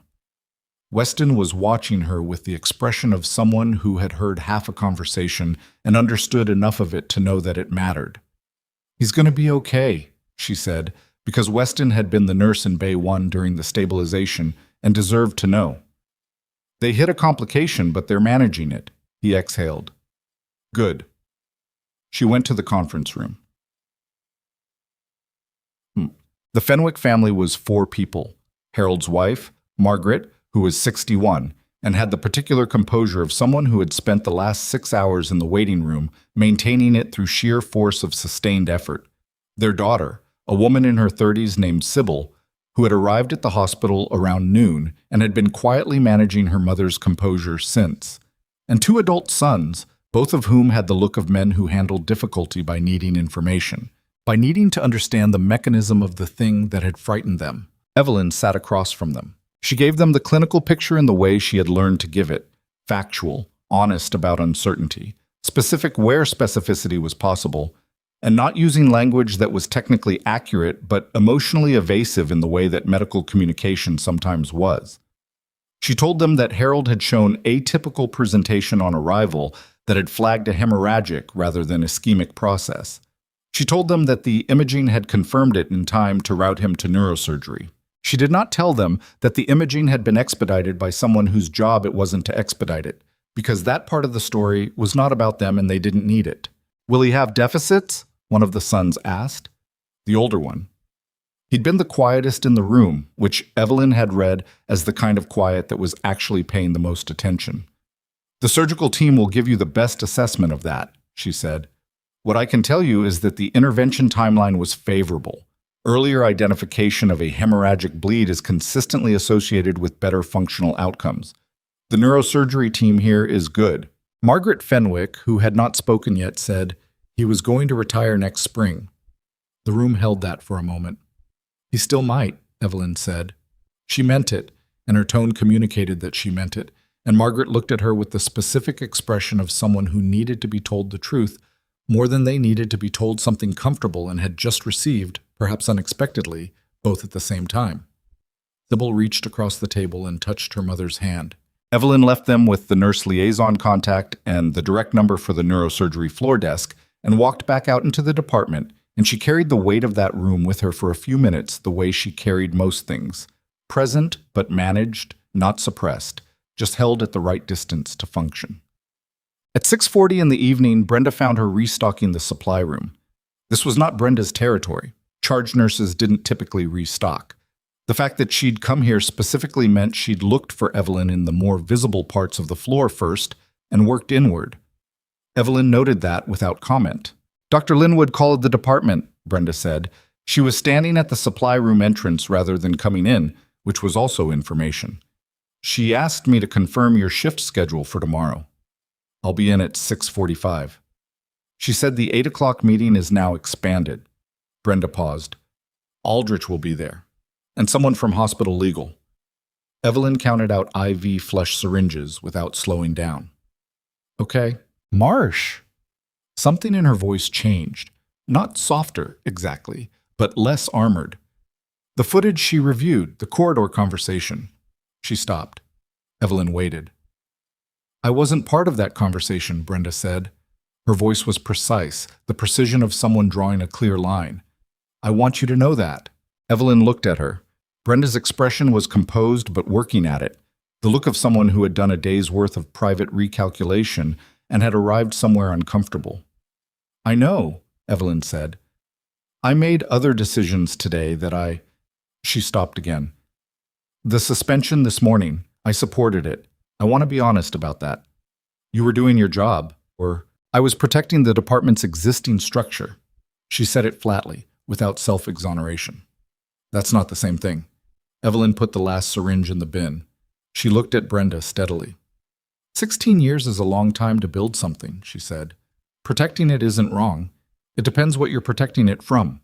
She picked up the bin. "Come to the 8 o'clock meeting, hear what's in the footage, then decide what protecting it means." Brenda looked at her for a moment. "You're not angry," she said. "I don't have time to be angry," Evelyn said, "and it doesn't help the patients." She moved past her out of the supply room, and Brenda let her go, and neither of them said anything else. She left the hospital at 8:15. The shift had officially ended at 7, but 2 discharges had needed completion, and a new admission had come in at 6:50 that needed a proper handoff, and she had stayed because leaving a loose thread in an active ER was a thing she was constitutionally unable to do. The parking garage was cold. Her car was on level 2, a gray 12-year-old Subaru that had a heater that worked and a stereo that mostly didn't, and a backseat full of medical reference texts she kept meaning to bring inside. She sat in it for a moment before starting the engine. She took the envelope out of her bag. She opened it. There were 2 documents. The first was on official letterhead from a military unit designation she recognized, the specific administrative formatting of a special operations element, the kind of paperwork that had its own bureaucratic weight, dense with specific language about clinical intervention and the preservation of personnel. It was a formal commendation addressed to Evelyn A. Marsh, RN, for emergency medical intervention provided to a member of an active special operations unit, citing the chest tube placement, the hemodynamic stabilization, and the accurate communication of surgical trajectory information that had, per the document, directly influenced intraoperative decision-making and contributed to a favorable surgical outcome. It was signed by Rourke and countersigned by someone 3 ranks above him. She read it twice. Then she set it on the passenger seat and looked at the second document. This one was not on official letterhead. It was a single page, handwritten, in the slightly cramped script of someone who was more comfortable with physical tasks than with putting words on paper. The handwriting was careful in the way of someone who had decided the letter mattered enough to take their time. Chief, I don't know if you remember the Kabul rotation in 13. I was a junior medic on a rotation that came through your program for 2 weeks. You failed me on a tourniquet assessment and made me do it 16 more times until I passed. I was furious. I told my team leader you were the hardest instructor at the whole installation. He said, "Good." I thought about that today when the guys were telling me what you did. Not just today, but the whole situation, the way Rourke described it. I thought about a lot of things. The tourniquet thing. You were right. 6 months after that rotation, I used it in a real situation. It worked the way it worked because you made me do it 16 times. I don't know what they're doing to you at that hospital. Rourke said it's complicated. I hope it gets less complicated. You don't need this letter to tell you who you are. But I wanted to write it anyway. Del Rey. She sat with it in her hands in the cold car in the parking garage and let it be what it was for a minute. Then she folded it, put both documents back in the envelope, and started the engine. She was at the hospital at 6:30 the next morning. The QA office was on the second floor of the administrative wing, adjacent to the compliance department, in a corridor that smelled like printer toner and recycled air. Dr. Petra Linwood was already at her desk when Evelyn arrived. A woman in her mid-50s with reading glasses on a chain and the expression of someone who had spent 30 years finding things in documentation that other people had hoped stayed unfound. "Sit down," Linwood said. Not unkindly, directly. Evelyn sat. Linwood turned her monitor toward her. The footage was cued. Timestamp from the previous morning, 8:17 a.m., the corridor outside the main trauma bay. The angle was from above, a wide shot that caught most of the corridor length, and the audio was the internal microphone on the security system, which was not high quality but was, as it turned out, sufficient. She watched Holt, Voss, and Decker in the corridor. She listened. The conversation she heard was not precisely what she had heard while she was at the workstation nearby. From that angle, she had caught tone and some phrasing. From this angle, with the audio that Linwood had cleaned up through the compliance software, she heard the whole shape of it. And the whole shape of it was different from any of its parts. Holt had not just characterized her intervention as a protocol violation. He had said, specifically, that the imaging bump had been her idea from the start, that she had identified the Fenwick presentation before he'd even assessed the patient, that she had gone around him deliberately, and that this was a pattern of behavior he'd observed since her first week. He had said he wanted it documented that way. He had said he'd already spoken to Brenda about the language. Voss had agreed in the way Voss agreed with things, provisionally, covering the exit. Decker had said, "Is that accurate?" That it was a pattern. And Holt had said, "It will be once we document it correctly." The footage ran another 40 seconds. Then Linwood reached over and paused it. The room was quiet. "Document it correctly," Evelyn said. "Yes," Linwood said. He was asking Decker to support a false characterization of my conduct as a pattern of insubordination. She said it the way she said most things, without inflection, processing aloud, making sure the shape was accurate. "That's how I read it," Linwood said, "and it is recorded on the security system, which is hospital property, which means it is part of the review record." "How did you get to this in 90 minutes? "I didn't start at the beginning," Linwood said. "I started at the suspension paperwork and worked backward." The language in the incident report was specific in ways that felt drafted rather than observed. When documentation is drafted before the incident is fully resolved, there's usually a reason. She took her glasses off. 12 years in this role. You develop instincts. Evelyn looked at the paused footage. At the three figures in the corridor, Holt's posture, the particular angle of a man explaining something he had already decided. What happens now? She asked. This morning's meeting, Aldrich, legal, myself, will review the full record.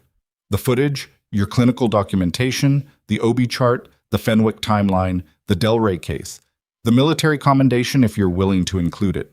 She looked at her evenly. The suspension will be rescinded. The incident report Holt filed will be flagged as containing material inaccuracies. What happens to Holt after that is a separate process. What kind of separate process? That depends on what he says when he's given the opportunity to respond to the footage. Linwood put her glasses back on. In my experience, physicians in his position take one of two approaches. They either own the mistake and the consequences are proportional, or they escalate and the consequences are not. Evelyn nodded slowly. And Decker? Decker is a resident. He's young, and he was in a situation where his attending was asking him to align with a narrative. That's a different category of problem. Linwood's voice was precise, but not without context. He'll be spoken to. The meeting started at 8. Aldrich arrived with a woman named Sandra Fee from Hospital Legal. Compact, in her 40s, with the self-contained energy of someone who had managed institutional risk for long enough that very little surprised her anymore. They reviewed the footage in the same order Linwood had shown Evelyn, and the silence in the room during the playback was the specific silence of people absorbing information that reorganizes what they thought they understood about a situation. When it ended, Aldrich sat back in his chair and looked at the ceiling for a moment. I suspended her on his recommendation, he said. Not to anyone in particular. You suspended her on an incident report that misrepresented the clinical situation and implied a pattern of conduct that was not documented and appears to have been fabricated to support the filing, Fee said, with the precision of someone whose job required her to be exact. That's the record as it currently stands. Aldrich looked at Evelyn. His expression had moved past administrative concern into something more personal than that. The look of a man who understood that he had been used and was not comfortable with what that meant about his judgment. I owe you an apology, he said. The reinstatement is sufficient, she said. No, he said. It's not, actually. She looked at him. He looked back at her without flinching, which she gave him credit for. I signed the suspension paperwork without reading your clinical record, he said. I had a physician and a charge nurse in my office with a documented incident, and I processed it the way I process documented incidents. I should have read the chart. Yes, she said. That won't happen again. She nodded. I know. Fee was already writing. We'll need to schedule a meeting with Dr. Holt and his department liaison. Given the footage, there are potential disciplinary implications that will require HR involvement. She looked at Linwood. Timeline? I can have him in my office by 10, Linwood said. Make it 11. Give legal time to prepare the record. Evelyn looked at the window. It faced the east courtyard, a small square of trees and stone benches that nobody used in October because of the cold. The morning light was coming in low and sideways again, the same angle as yesterday's exit light, and it made the trees look temporarily significant. I'd like to return to the floor, she said. Fee looked up. You don't need me for the rest of this, Evelyn said. You have the footage, my documentation, and the commendation. What happens next is institutional. She looked at Aldrich. I'd like my badge revalidated for full access, and I'd like to return to the floor. A pause. Done, Aldrich said. She was in Bay 4 at 8:47, reviewing an elderly man with a probable hip fracture who had come in by ambulance from a care facility and was now lying in the bay with the particular stoicism of someone who had been in pain long enough to stop performing their pain. His name was Abner Kowalczyk. He was 83, and he had a crossword puzzle book tucked into the blanket beside him that he'd apparently brought himself, which Evelyn considered evidence of excellent character. The imaging is going to take about 20 minutes, she told him. Do you need anything for pain while you wait? I've been managing, he said. I can see that. You don't have to, though. He considered this with the seriousness of someone evaluating a genuine proposition. Maybe something mild. I'll get you something mild. She was writing the order when she heard the shift. Not a sound exactly, more the particular quality of attention that a room adopted when something was happening that altered the normal register. She looked up. Holt was on the floor. He had arrived before 11, before his meeting with Linwood, which meant either he hadn't been told about the meeting yet, or he had been told and had decided to come to the floor first, and she couldn't immediately determine which of those was more concerning. He was moving through the nursing station area with the look of a man who had information he hadn't fully processed, slightly ahead of himself, a half step faster than his usual pace. Brenda intercepted him near the station. Evelyn watched from Bay 4. She couldn't hear the conversation. She watched the body language. Brenda's closed, controlled. Holt's reactive in small ways, the jaw, the shoulders. Whatever Brenda was telling him, he hadn't known it before she told him. He had not been informed about the footage yet. Brenda, Evelyn realized, was informing him now. She watched his face go through 3 distinct phases: disbelief, which was the first, genuine and unguarded.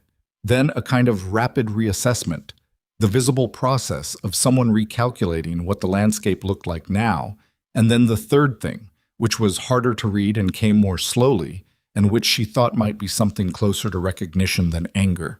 The look of a man who had just understood the full scope of what he'd set in motion. He looked up. He found her across the floor. She didn't look away. She didn't do anything with her expression. She just held the look steady and without hostility, and let him understand whatever he needed to understand from it. He looked away first. He walked toward the back corridor. Brenda watched him go. At 10:15, Dr. Petra Linwood's assistant called the ER floor and asked if Dr. Holt was available. Brenda said he was. The assistant said Dr. Linwood's meeting had been moved to 10:30. There was a pause in which Brenda said she would let him know, and her voice was the voice of someone who had already decided what side of the line they were standing on. Evelyn was in Bay 7 with a 37-year-old presenting with chest pain that she was leaning toward musculoskeletal but wanted the troponin back before she'd commit to the characterization. The patient, a woman named Rena, a high school soccer coach who had strained something in her chest wall doing demonstrations with her team, was talking about her players with the specific animation of someone who had stopped being frightened now that someone was listening. The left midfielder, Rena was saying, 17, scholarship material, but she's got this habit of leading with her shoulder instead of... She stopped. Sorry, you don't need to hear about soccer. I don't mind, Evelyn said. She was reading the monitor. Tell me about the shoulder. It was the kind of thing that took 12 minutes and cost nothing and mattered, and Evelyn knew that, and she sat with it fully rather than moving through it, because the patients who felt heard were the patients who told you the thing they'd almost not mentioned, and the thing they'd almost not mentioned was sometimes the thing that changed the picture. At 10:28, her pager went off. She looked at the number. It was the QA office, Linwood's direct line, not the assistant's. She had the number because Linwood had given it to her that morning. She excused herself from Bay 7 and found a quiet pocket of corridor near the equipment room. What happened? She said when Linwood picked up. Dr. Holt is not coming to the 10:30 meeting, Linwood said. Her voice was controlled in the way that communicated that something had disrupted the controlled part of the morning. What do you mean?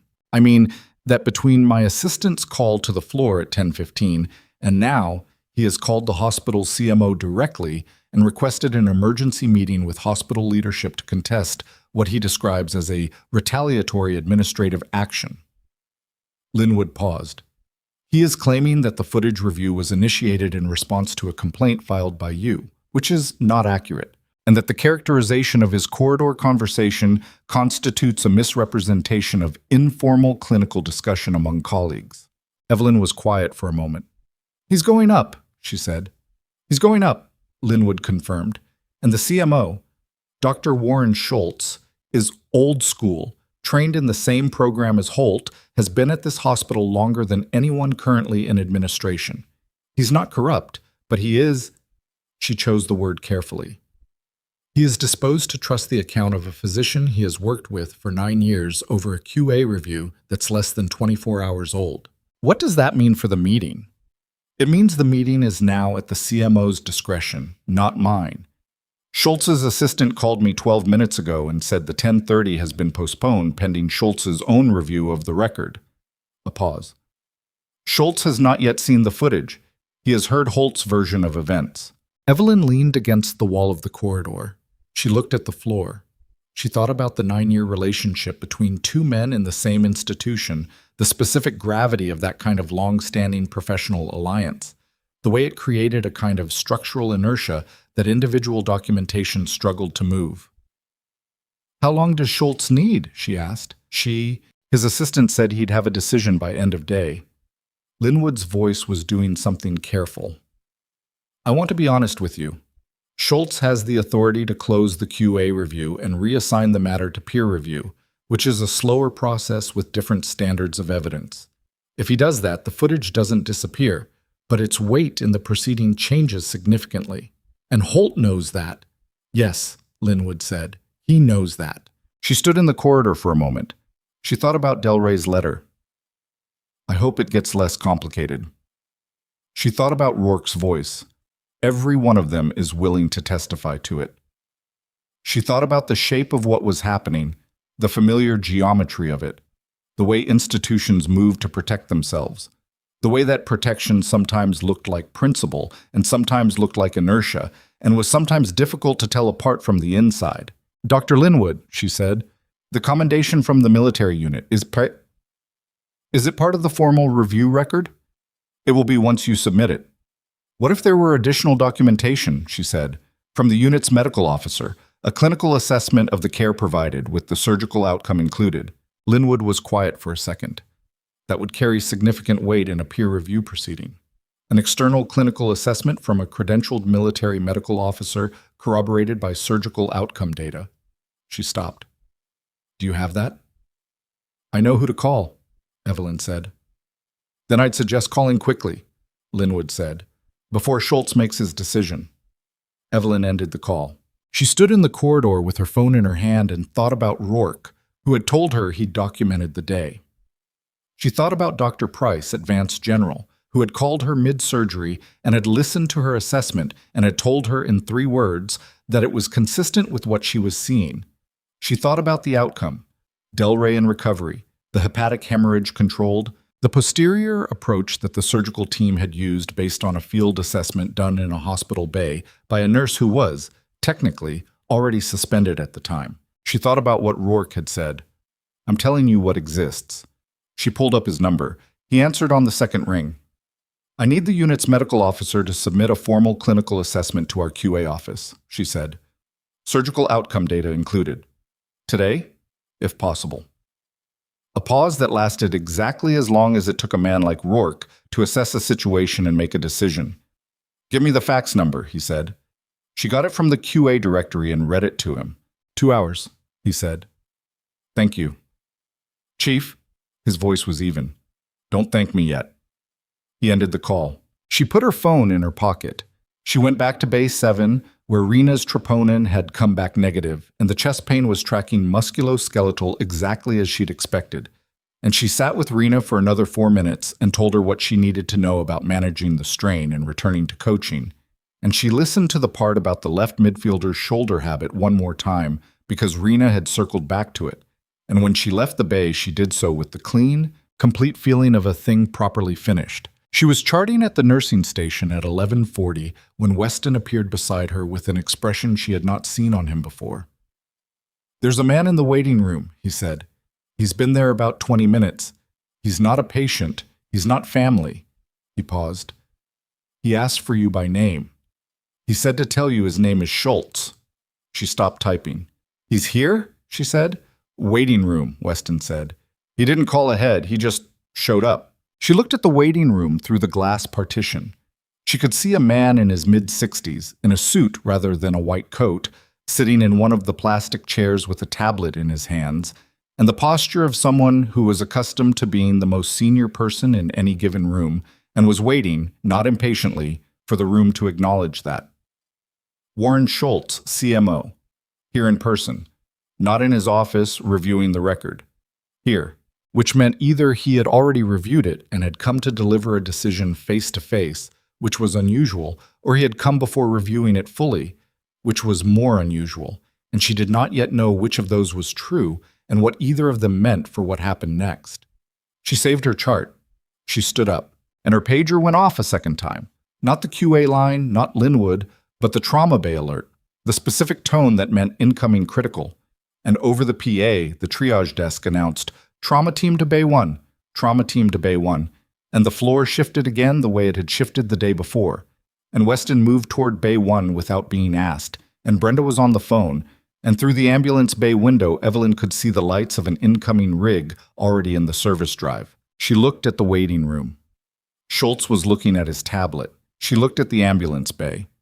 She made the decision that she always made, the only one she knew how to make, and she moved toward the trauma bay. And behind her, the waiting room held the CMO of Hargrove Memorial sitting in a plastic chair in a suit. And she did not look back, because there was a patient coming through those doors, and the patient did not know or care about any of the rest of it. The ambulance bay doors opened. The paramedics were moving fast, faster than yesterday, faster than the Radnor surge, with the particular urgency of people who had used every tool available and knew it wasn't enough. The patient on the gurney was a teenage boy, maybe 16, with a penetrating chest wound from what the paramedic was already calling a high-caliber round, and his blood pressure was 62 over palp, and his color was the specific gray of someone whose body was making decisions faster than the people around him. Evelyn looked at him once, the full assessment, 2 seconds of it. She looked up at Holt, who had appeared at the bay entrance. They looked at each other across the gurney. "Hemothorax," she said. "Possible cardiac tamponade. We need a pericardiocentesis tray, and we need it right now." Holt looked at the boy. He looked at her. And something in his face completed a process that had been running since the day before, the full calculation of it, and he said, "Get the tray. You're on point." She was already moving. She was already moving. The pericardiocentesis tray was in the second supply cabinet, not the first, a detail that most of the nursing staff got wrong under pressure because the cabinet labeling was outdated and nobody had corrected it, and Evelyn had noted the correct location on her second week and had never forgotten it. She had the tray out and at the bay in 40 seconds. Weston was already attaching the monitor leads. The paramedics were completing their handoff report in the compressed, overlapping shorthand of people transferring a problem they could no longer solve. 16-year-old male, Jaden Morse, gunshot wound right anterior chest, entry wound approximately third intercostal space mid-clavicular, no exit wound identified, BP 62 over palp on scene. We pushed 1 liter saline en route, SATs dropped to 81 at 2 minutes out. Evelyn was already at the boy's right side with her stethoscope. Breath sounds absent on the right. She pressed 2 fingers below his xiphoid and watched his face. He flinched, which meant he was still conscious enough to process pain, which was information. His neck veins were distended. His trachea was midline. The clinical triad was assembling itself in front of her. Absent breath sounds, distended neck veins, hypotension. And the question was whether this was hemothorax alone or whether the bullet had tracked medially enough to compress the pericardial space. "His heart sounds are muffled," she said. Holt was at the head of the bed. He had his stethoscope out and he listened, and she watched his face confirm what she'd said. "Could be tamponade," he said. "It is tamponade," she said. "Hemothorax secondary. The needle goes subxiphoid." A half-second pause. Not disagreement. Recalibration. "Ultrasound confirmation first. His pressure is 62. She looked at him directly. "We don't have ultrasound time." He held her gaze. She saw him run the numbers the same way she had, arrive at the same place. "Do it," he said. She pulled on a second pair of gloves. Weston had the tray open. She located the angle. Subxiphoid. 45 degrees toward the left shoulder, the needle aimed at the space between the heart and its sac, where the blood was collecting and pressing and preventing the chamber from filling properly. She had done this 4 times in her life. 3 of them had worked. The 4th had been a patient too far gone to be saved by any intervention, and she had understood that at the time and had done it anyway because the doing mattered even when the outcome didn't change. "Jaden," she kept her voice level and close. "I need you to stay as still as you can. This is going to help." His eyes found her face. He was 16 and he was frightened in the way that 16-year-olds were frightened, not with the resigned comprehension of adults, but with a raw animal quality that was harder to witness. He nodded, barely. She inserted the needle. The blood returned into the syringe, dark, non-pulsatile, the specific character of pericardial blood rather than ventricular, which was the difference between a correct approach and a catastrophic one. She withdrew 35 milliliters and watched his blood pressure climb on the monitor, 62 to 78 in 90 seconds. His color changed. She withdrew another 15 milliliters, and it went to 89. He needs the OR, she said. The bullet is still in there, and the hemothorax needs surgical drainage. This bought him time, not resolution. Surgical's on standby, Holt said. He was already on the phone. She secured the needle, positioned the stopcock, and talked Weston through the dressing while she watched the monitor and watched Jaden Morse's face simultaneously, because the numbers and the person were both information, and she had never been able to treat one without the other. At 11:52, the surgical team arrived with a transport bed. At 11:54, Jaden Morse was in the elevator, alive, with a pressure of 91/60 and a rhythm on the monitor that was abnormal but sustainable. And the surgeon who took him from Evelyn's hands, a tall, unhurried man named Dr. Arun Mehta, who had the quality of composure that came from operating in difficult conditions for many years, looked at her documentation for exactly 8 seconds and said, "Good call on the subxiphoid approach," in the tone of someone who didn't offer that assessment lightly. She nodded. She stripped her gloves. She stood in the corridor outside the elevator for a moment. Behind her, the ER floor continued. It always continued. She turned around and walked back toward the nursing station, and Warren Schultz was no longer in the waiting room. He was standing at the nursing station itself, on the public side of the desk, with his tablet under his arm and an expression she had not anticipated. Not the administrative neutrality she'd expected, not the defended collegialism of a man protecting his institutional ally. He looked like someone who had watched something through the glass partition for the last 12 minutes and had not looked away. She stopped in front of him. "Miss Marsh," he said. "Dr. Schultz." He looked at her for a moment. "I've been watching this department for 22 minutes, he said. "Garrett Holt told me this morning that you were a disruption to his floor, that you created liability by operating outside your lane, that the military situation yesterday was an anomaly that the department had managed appropriately until outside pressure changed the narrative." He paused. He was very composed about it. Very specific. She waited. "Then I sat in that waiting room and I watched you work," he said. "And I watched him defer to you on a cardiac tamponade presentation in a 16-year-old. He set his tablet on the counter. "Garrett Holt does not defer to people. I have worked with him for 9 years, and I have never seen him defer to a nurse." "He made the right call," she said. "He did," Schultz said, "which tells me something different from what he told me this morning." She looked at him steadily.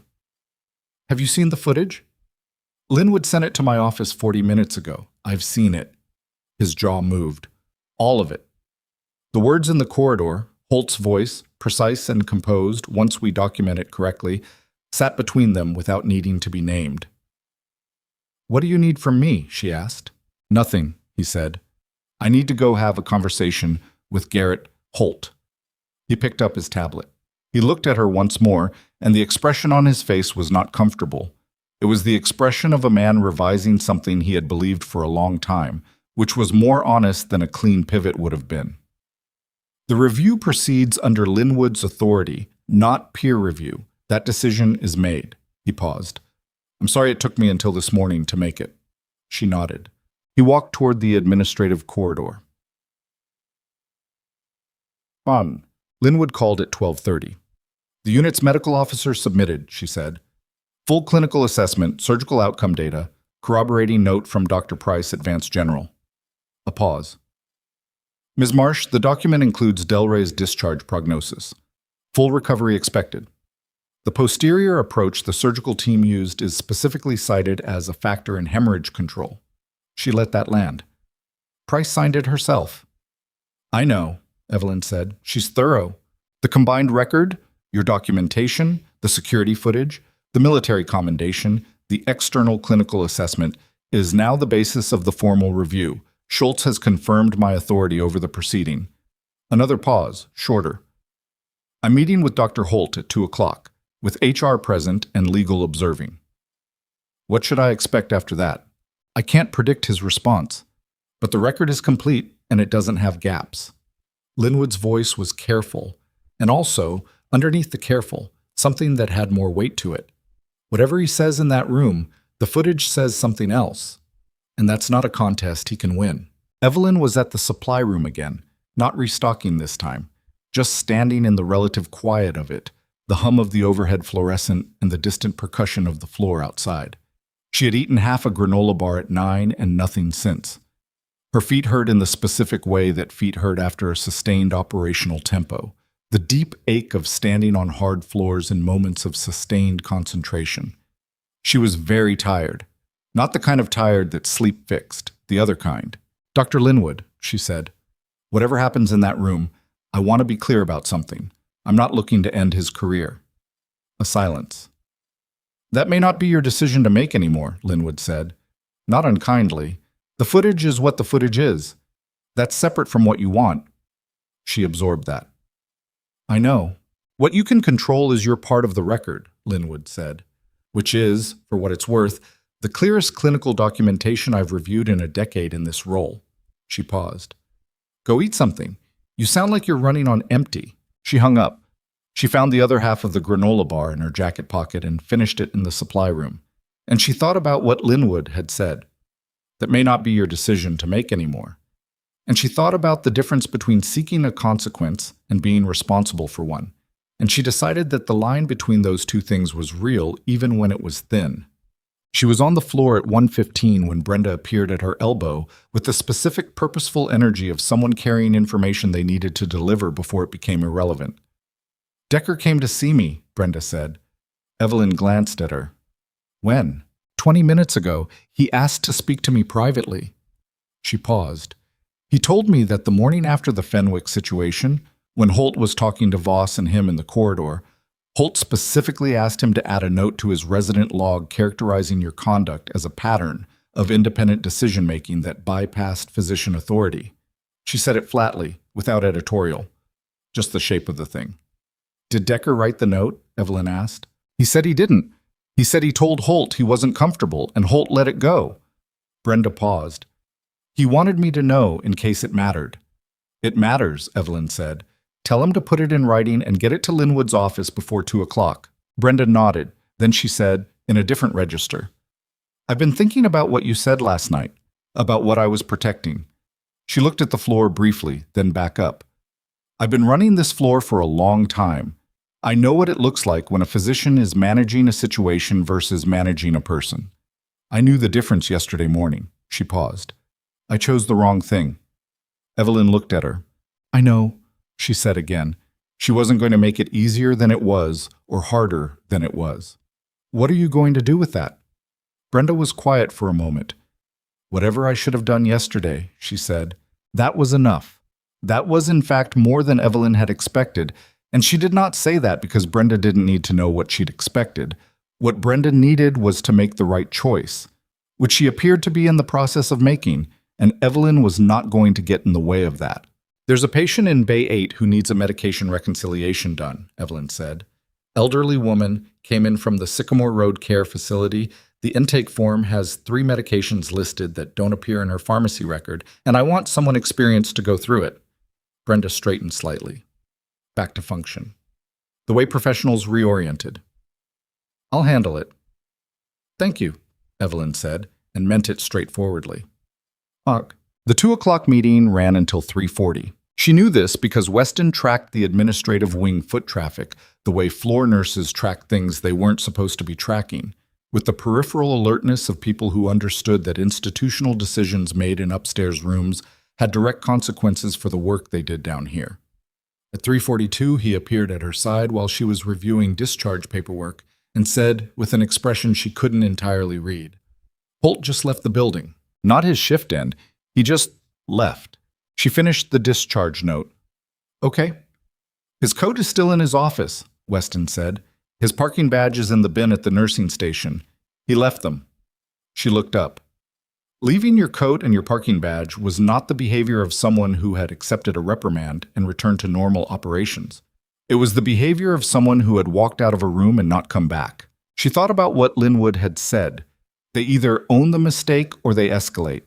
She thought about what escalation looked like when the record was complete and the footage was real and there was nowhere left to go with it. She went back to the discharge note. She finished it, she filed it. At 4:15, Linwood called the nursing station directly and asked for Evelyn. He resigned, Linwood said. Evelyn stood at the nursing station with the phone against her ear. In the meeting, Linwood continued, when we played the footage, he initially maintained that the corridor conversation had been taken out of context. HR presented the documentation package, your chart records, the military assessment, Price's note, and Decker's written statement, which arrived at 1:50. She paused. When he saw Decker's statement, he stopped arguing. He asked for a recess. He came back 20 minutes later and submitted a written resignation effective immediately. The nursing station was doing what nursing stations did: calls, clipboards, the continuous background noise of a floor in operation. Evelyn stood in the middle of it. What about his privileges? She asked. That's a separate process. The Credentials Committee will review the circumstances of the resignation and determine whether a report needs to be filed with the State Medical Board. Given the documentation, I think that's likely. Linwood's tone was precise, but not without weight. The formal language will be that his conduct constituted a misrepresentation of clinical events and an attempt to direct a junior colleague to provide false documentation in support of a disciplinary action against a staff member. But, yes, Mansa, she paused.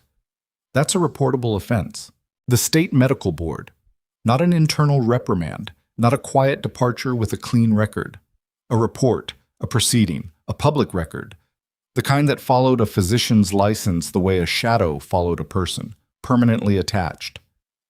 Decker, she said, will remain in the program with a formal notation in his file and a mandatory ethics review. He came forward and he told the truth. That's a different situation. Linwood paused. He also asked, through HR, if he could apologize to you directly. You don't have to agree to that. She thought about Decker, young, aligned with power the way residents aligned with power because the math of it was obvious, and the consequences of getting the math wrong were significant.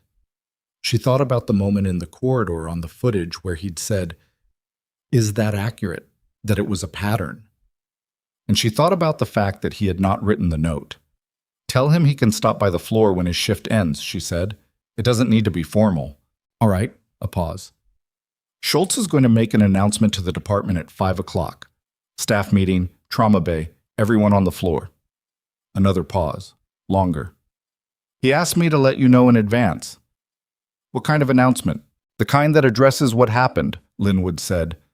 He's been writing it for the last hour. I've seen it. Her voice did something careful and deliberate. It says your name, and it says what you did, and it says what was done to you, and it doesn't use the word unfortunate or the phrase going forward even once. She let that sit. I checked specifically. Evelyn was quiet for a moment. Thank you, she said, for all of it. The 90-minute review, the way you handled the record. I was doing my job, Linwood said. I know, so was I. There was a small sound on the other end of the line that might have been acknowledgement and might have been something warmer than that. 5 o'clock, Linwood said. Trauma bay, in Sham. At 4:30, Brenda found her in the break room. This was unusual. Brenda did not frequently use the break room during active shifts. She was the kind of charge nurse who considered presence on the floor an element of the job and viewed the break room as a place for junior staff. Evelyn was sitting at the table with a cup of coffee she'd made 4 minutes ago and hadn't started drinking, looking at nothing in particular. Brenda sat across from her without being invited. Also unusual. Holt resigned, she said. I know. Aldrich called me at 4 o'clock. She set her hands on the table. He said the review outcome will be announced at 5. He said I should know before the announcement that the nursing director, she stopped, started again. That Thomas Aldrich is also stepping back from involvement in nursing operations pending a review of his role in the suspension decision. Evelyn looked at her. He signed the paperwork without reading your chart, Brenda said. That's an administrative failure with documented consequences. The board takes that seriously. She paused. Whoever takes over nursing operations in the interim, it will be someone who actually reviews clinical records before acting on physician complaints. The coffee was getting cold. Evelyn wrapped both hands around the cup. How are you doing with all of this? She asked Brenda. Brenda looked at her with a slight narrowing of focus, as if the question had arrived from an unexpected direction. I'm fine, she said automatically. Then she seemed to hear how that sounded. I'm processing. She looked at the table. I've been in this department since before Holt got here. I've managed every attending who came through this floor. I'm good at reading people. She paused. I missed this. You weren't the only one, Evelyn said. I was the charge nurse. It was more my job than anyone else's. Yes, Evelyn said, and she didn't soften it. But being wrong and being complicit aren't the same thing.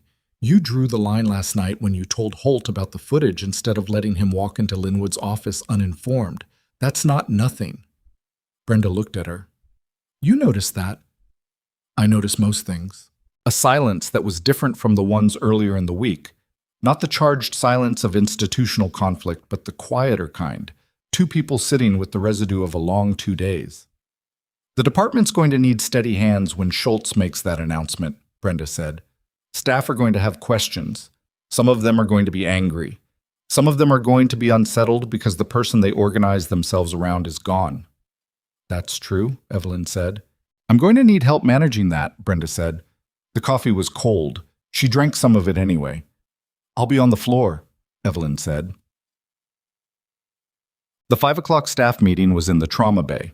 The space was large enough to hold the full on-shift staff with room at the edges for the people who had come in early or stayed late because the word had moved through the floor the way words moved in departments. Faster than administration intended, slower than people hoped. Schultz stood at the head of the bay. He was a tall man, and he stood straight, and he did not have notes in front of him, which meant he had memorized what he was going to say, which meant he had prepared for this in the way that people prepared for things that mattered. He said that the hospital's quality assurance review had been completed. He said that the review had found that the clinical actions taken by Evelyn Marsh, RN, on the morning of the previous day and throughout the subsequent mass casualty response and the afternoon emergency were consistent with exemplary nursing practice and appropriate emergency exception protocol. He said that the suspension issued the previous afternoon had been based on an incident report that materially misrepresented the clinical situation and had been rescinded in full with no record of disciplinary action. He said that the attending physician who had filed the report was no longer with the hospital. He said that the nursing director who had authorized the suspension without reviewing the clinical record would be stepping back from his role pending administrative review. He said Evelyn Marsh's name 3 times. Once in the context of the Harold Fenwick case, once in the context of the mass casualty response, once in the context of the Delray stabilization and the external clinical assessment submitted by a military medical officer that characterized her intervention as directly contributing to a positive surgical outcome. He did not editorialize. He did not use the word unfortunately or the phrase going forward. He said the facts and let the facts be what they were. The trauma bay was quiet in a way that large rooms full of people were sometimes quiet. Not empty quiet, dense quiet. The quality of sound that happened when many people were processing simultaneously. Then one of the younger nurses, a woman named Ortiz, who worked afternoon shifts and had been at Hargrove for 14 months and had never spoken to Evelyn directly about anything except patient handoffs, began to clap. It was not a performance. It was the specific sound of a single person doing a thing because it was what they felt and they had decided that was sufficient reason. Then it was not a single person. Evelyn stood at the edge of the bay with her arms at her sides. She was not a person who received things like this with ease. She had never been. Not when she was 28 and her team had done something difficult in bad conditions and someone wanted to mark it. Not now. She stood and she absorbed it and she let it be real without managing it, which was harder than most things she did. Schultz looked at her from across the bay. He gave her a nod, brief, direct, the gesture of a man acknowledging something he owed her. She nodded back. Rourke, she noticed, was standing at the bay entrance. She hadn't seen him come in. He was in civilian clothes again, the same not quite civilian configuration as the day before, the bearing that civilian clothes didn't entirely cover. He was not clapping. He was watching her the way he had watched her in the bay with Delray, with the particular attention of someone filing something carefully in a place they would not lose it. When Schultz finished and the room began to decompress, conversations starting, people moving back toward the floor's operational rhythms, Evelyn made her way to the bay entrance. You didn't have to come back, she said. Delray wanted to know how it went, he said. He's been asking every hour. Tell him it went fine. He'll want more than that. She looked at Rourke. Tell him the people who needed to be accountable were accountable. Tell him the department is intact. She paused. Tell him to focus on his physical therapy. Rourke almost smiled. Not quite. He's going to ignore that last part. I know. Tell him anyway. He was quiet for a moment. Then, the offer stands, Chief. When you're ready to hear it properly. No pressure, no timeline. She looked at him. She thought about the Army, the rotations, the forward operating bases where the work was the same work but stripped of the institutional scaffolding. No administrators, no protocol violations, no badge on a conference room table. She thought about what she had built since then, and what it had cost, and what it was worth. I'm not ready to hear it yet, she said. Ask me again in a month. He nodded. A month, he said, as if filing it. He turned to go. Then he stopped. Decker's been waiting by the nursing station for 40 minutes, he said. He looks like he might be sick. I know, she said. I'll go find him. She crossed the bay floor toward the nursing station, and the department moved around her the way it always moved, continuous, purposeful, indifferent to the specific moment, but not to the work. And she thought about the Fenwick family, and Terrence Obie recovering one floor up, and Jaden Morse in the surgical ICU with a pressure that had climbed, per Weston's last check, to 108/70, which was not perfect, but was alive. And she thought about the granola bar and the cold coffee, and the fact that her feet still hurt. Decker was standing near the physician workstation with the look of someone who had rehearsed a speech multiple times and was no longer certain any version of it was adequate. He was 29, she knew from his HR record, and he had the face of someone who had expected medicine to be more straightforwardly heroic than it had turned out to be. Miss Marsh, he started. Marsh is fine, she said. He looked at her. He had clearly prepared for several possible versions of this interaction, and she had already departed from the script. I should have said something sooner, he said, when Holt asked me to align with his characterization. I didn't say no clearly enough in that corridor. I said I wasn't comfortable, and I didn't push it further. He paused. And when the suspension happened, I didn't... He stopped. I knew what had happened with the Obie case. I was there. I knew the timeline. I didn't say anything. She looked at him steadily. But you didn't write the note. No. And you came forward when it mattered. It almost didn't matter, he said. By the time I went to Brenda, the footage already existed. My statement wasn't what changed anything. You don't know that, she said. Footage shows what happened. A witness account explains why it happened. Both matter in a proceeding. She paused. You made a bad decision in the corridor, and then you made a better one. That's more or less how things go. He was quiet. Medicine is full of people who've made bad decisions, she said. The question is what you do with the awareness, whether you use it. She looked at him directly. You're going to be a physician for a long time. You're going to have attendings who are right and ones who aren't. The skill is knowing which is which and having the courage to act on the difference. She paused. That's something you can get better at. He nodded. He looked slightly less like he might be sick. Go home, she said. Get some sleep. You're on tomorrow at 7. Yeah, he said. I know. He left. She stood at the nursing station in the bright hum of the late afternoon floor, and she thought about how tired she was, and how the shift ended at 7, and how she would be back at 6:45 tomorrow, and how that was the right answer to most of the things that had happened in the last 2 days. She picked up the next chart. The name on it was a woman, 54 years old, presenting with acute shortness of breath and left-sided chest pain radiating to the jaw. Presentation that needed to be in the cardiac workup immediately, not in 45 minutes, not after the current attending finished what he was doing. She looked around the floor for the attending.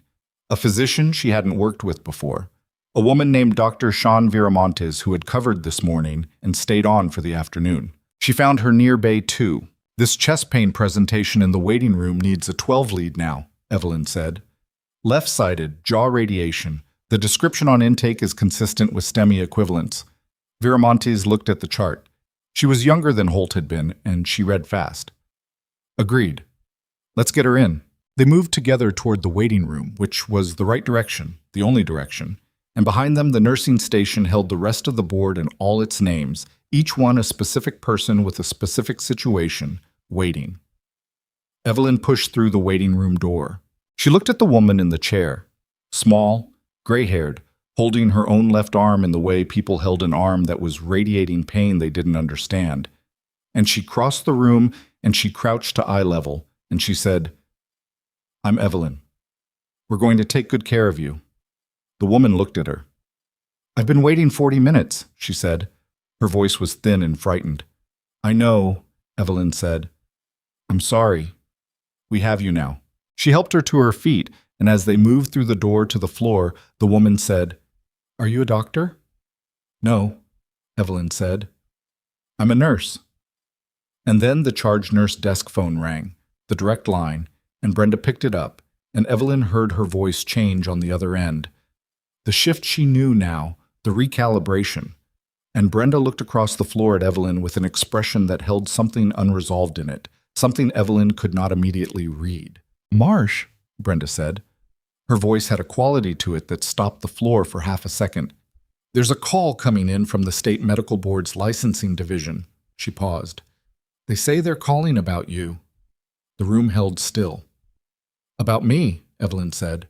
"They say they have a formal complaint on file." Brenda's expression was controlled, but her voice had something underneath it. Not alarm exactly, something more specific. "Filed 6 weeks ago, before any of this. Before yesterday." Evelyn stood in the middle of the floor with the gray-haired woman's arm in her hand, and she understood, with the specific clarity of someone who had learned to read the shape of a situation before all its details arrived, that what was coming was not the aftermath of Holt's departure. It was something older than that. Something that had already been in motion before she'd walked into Hargrove Memorial on the morning of her 43rd shift, before the explosion, before the helicopters, before any of it. 6 weeks ago, someone had filed a complaint with the State Medical Board against Evelyn Marsh.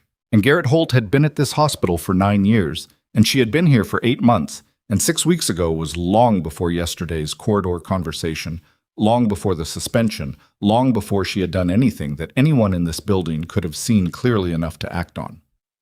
"Take the number," she said to Brenda. "Tell them I'll call back in 10 minutes. She turned back to her patient. Her hands were steady.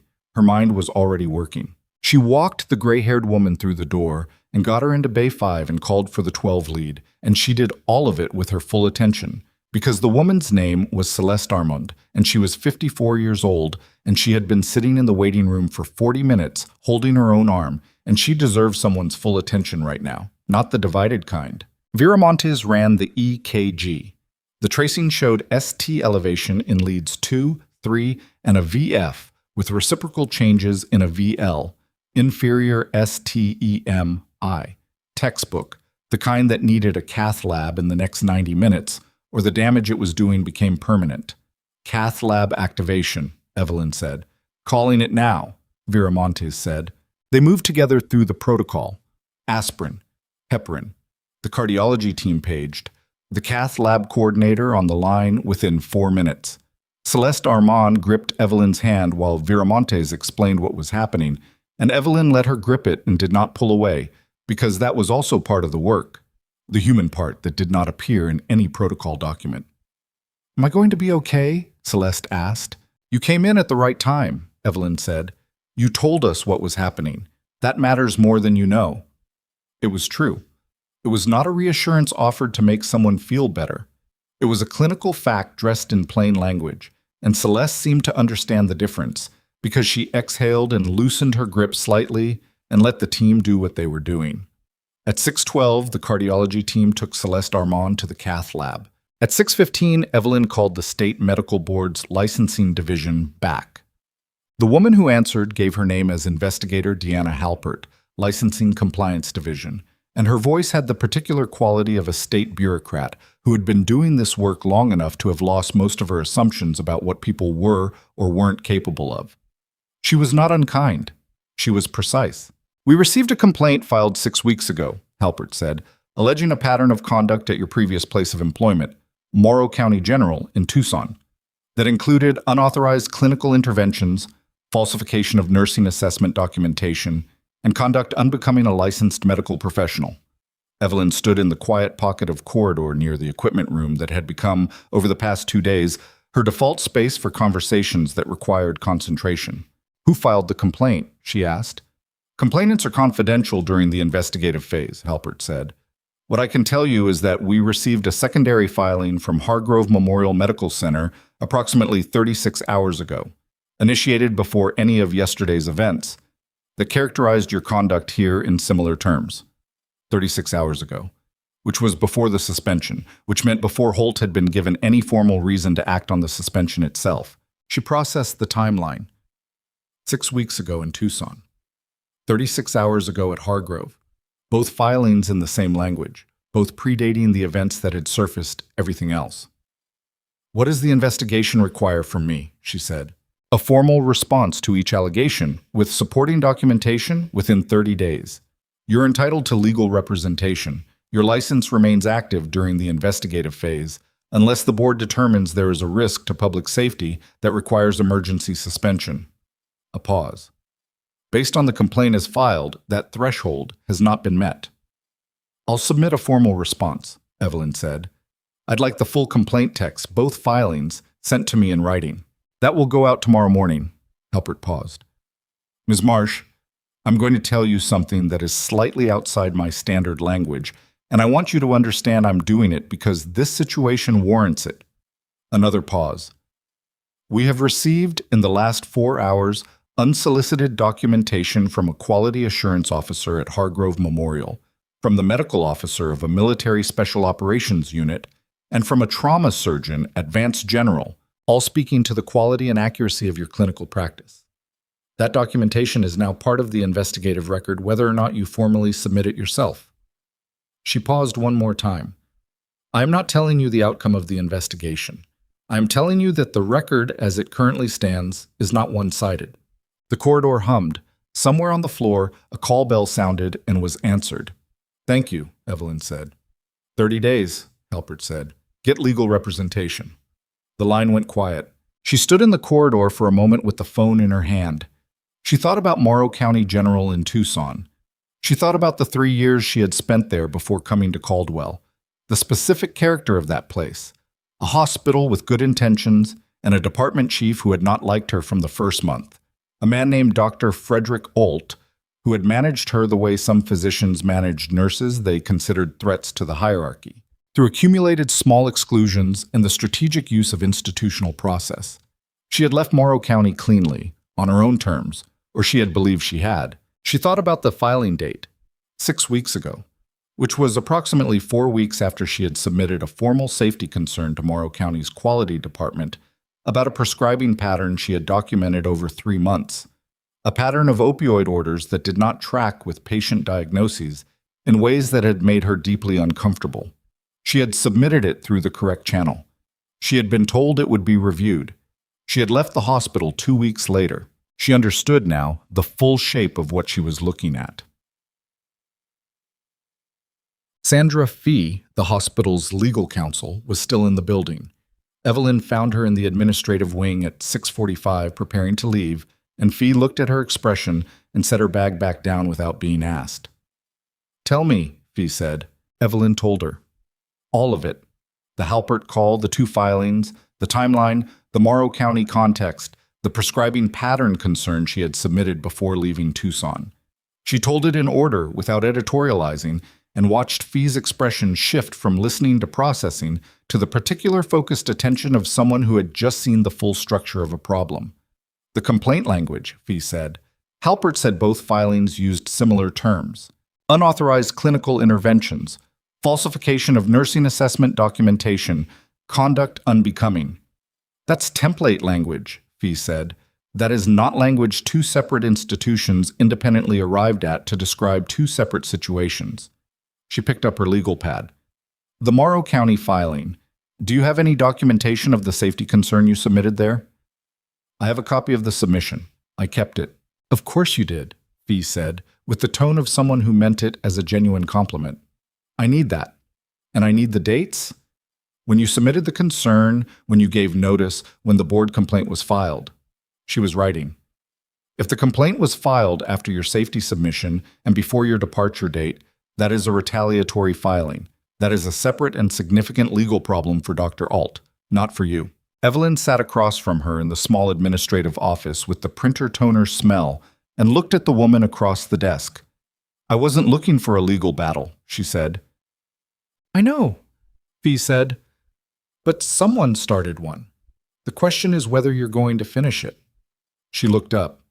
"This isn't optional anymore, Ms. Marsh. 2 coordinated filings, template language, a timeline that maps directly onto a retaliatory motive. If you don't respond to this formally and completely, it sits in your record. And the next time you apply for a position, or the time after that, someone pulls your license history and sees 2 board complaints and draws the wrong conclusion." She paused. "You have the documentation. You have the testimony. You have external clinical validation from sources that most nurses will never have access to. Use it." Evelyn looked at the window, the parking garage again, the same concrete pillars, the same evening light. "Send me the engagement letter," she said. "I'll sign it tonight." Fee nodded. "I'll reach out to Morrow County's compliance office first thing tomorrow, and I'm going to pull the board's complaint database, if Alt or anyone associated with him has done this before, to other nurses who filed safety concerns. That becomes a pattern of conduct that the board takes very seriously." She paused. "Are you okay?" It was a direct question, and it deserved a direct answer. "I'm tired," Evelyn said, "and I'm clear on what needs to happen. Those 2 things can be true at the same time." Fee looked at her steadily. "Yes," she said, "they can."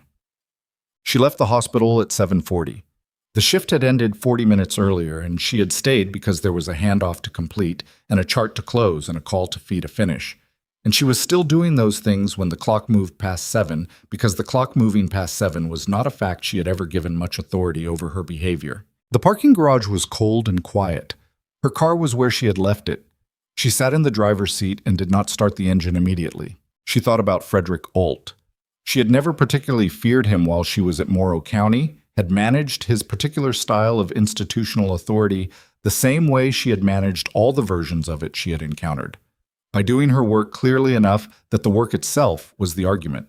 She had filed the safety concern because a pattern of inappropriate opioid prescribing in an emergency department was the kind of thing that hurt people, and that a licensed nurse had an obligation to report. And she had reported it knowing that the reporting might cost her something, and she had been right about that. She had not known it would follow her here.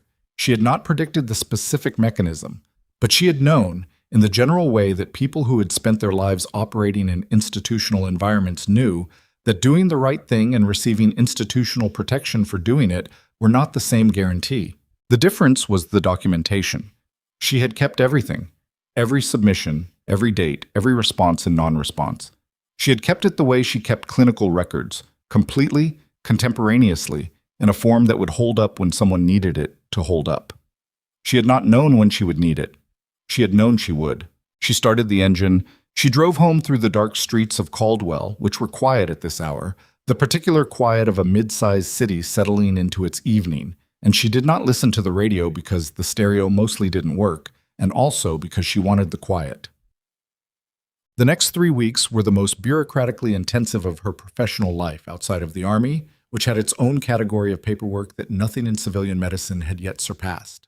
Fee submitted the formal response to the board on day 6, a 42-page document that included Evelyn's complete clinical record from both institutions, the safety concern submission with its timestamp, and the board filing date confirming the 12-day gap between them, the external clinical assessments from the military medical officer and Dr. Price, Linwood's QA review, and 17 pages of annotated patient outcomes from Evelyn's time at both hospitals, organized by case type and cross-referenced with attending physician records. On day 9, Fee called and told her that the Morrow County Compliance Office had opened an internal review of Dr. Frederick Alt's conduct following her inquiry, and that 2 other nurses, both former employees who had left the hospital in the 18 months prior, had submitted statements to the board consistent with a pattern of retaliatory complaint filings against staff who had documented safety concerns about his prescribing.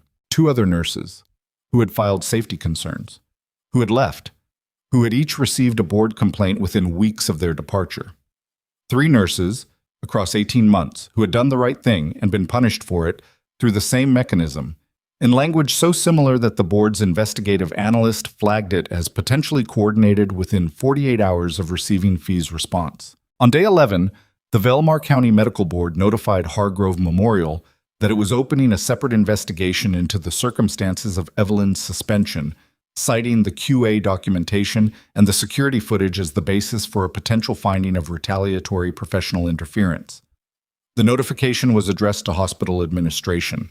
Copies went to Holt's attorney and to the credentials committee that was reviewing his license. On day 14, Holt's attorney submitted a statement on his behalf, acknowledging that the incident report had contained inaccuracies and attributing them to the pressure of the mass casualty situation rather than deliberate misrepresentation.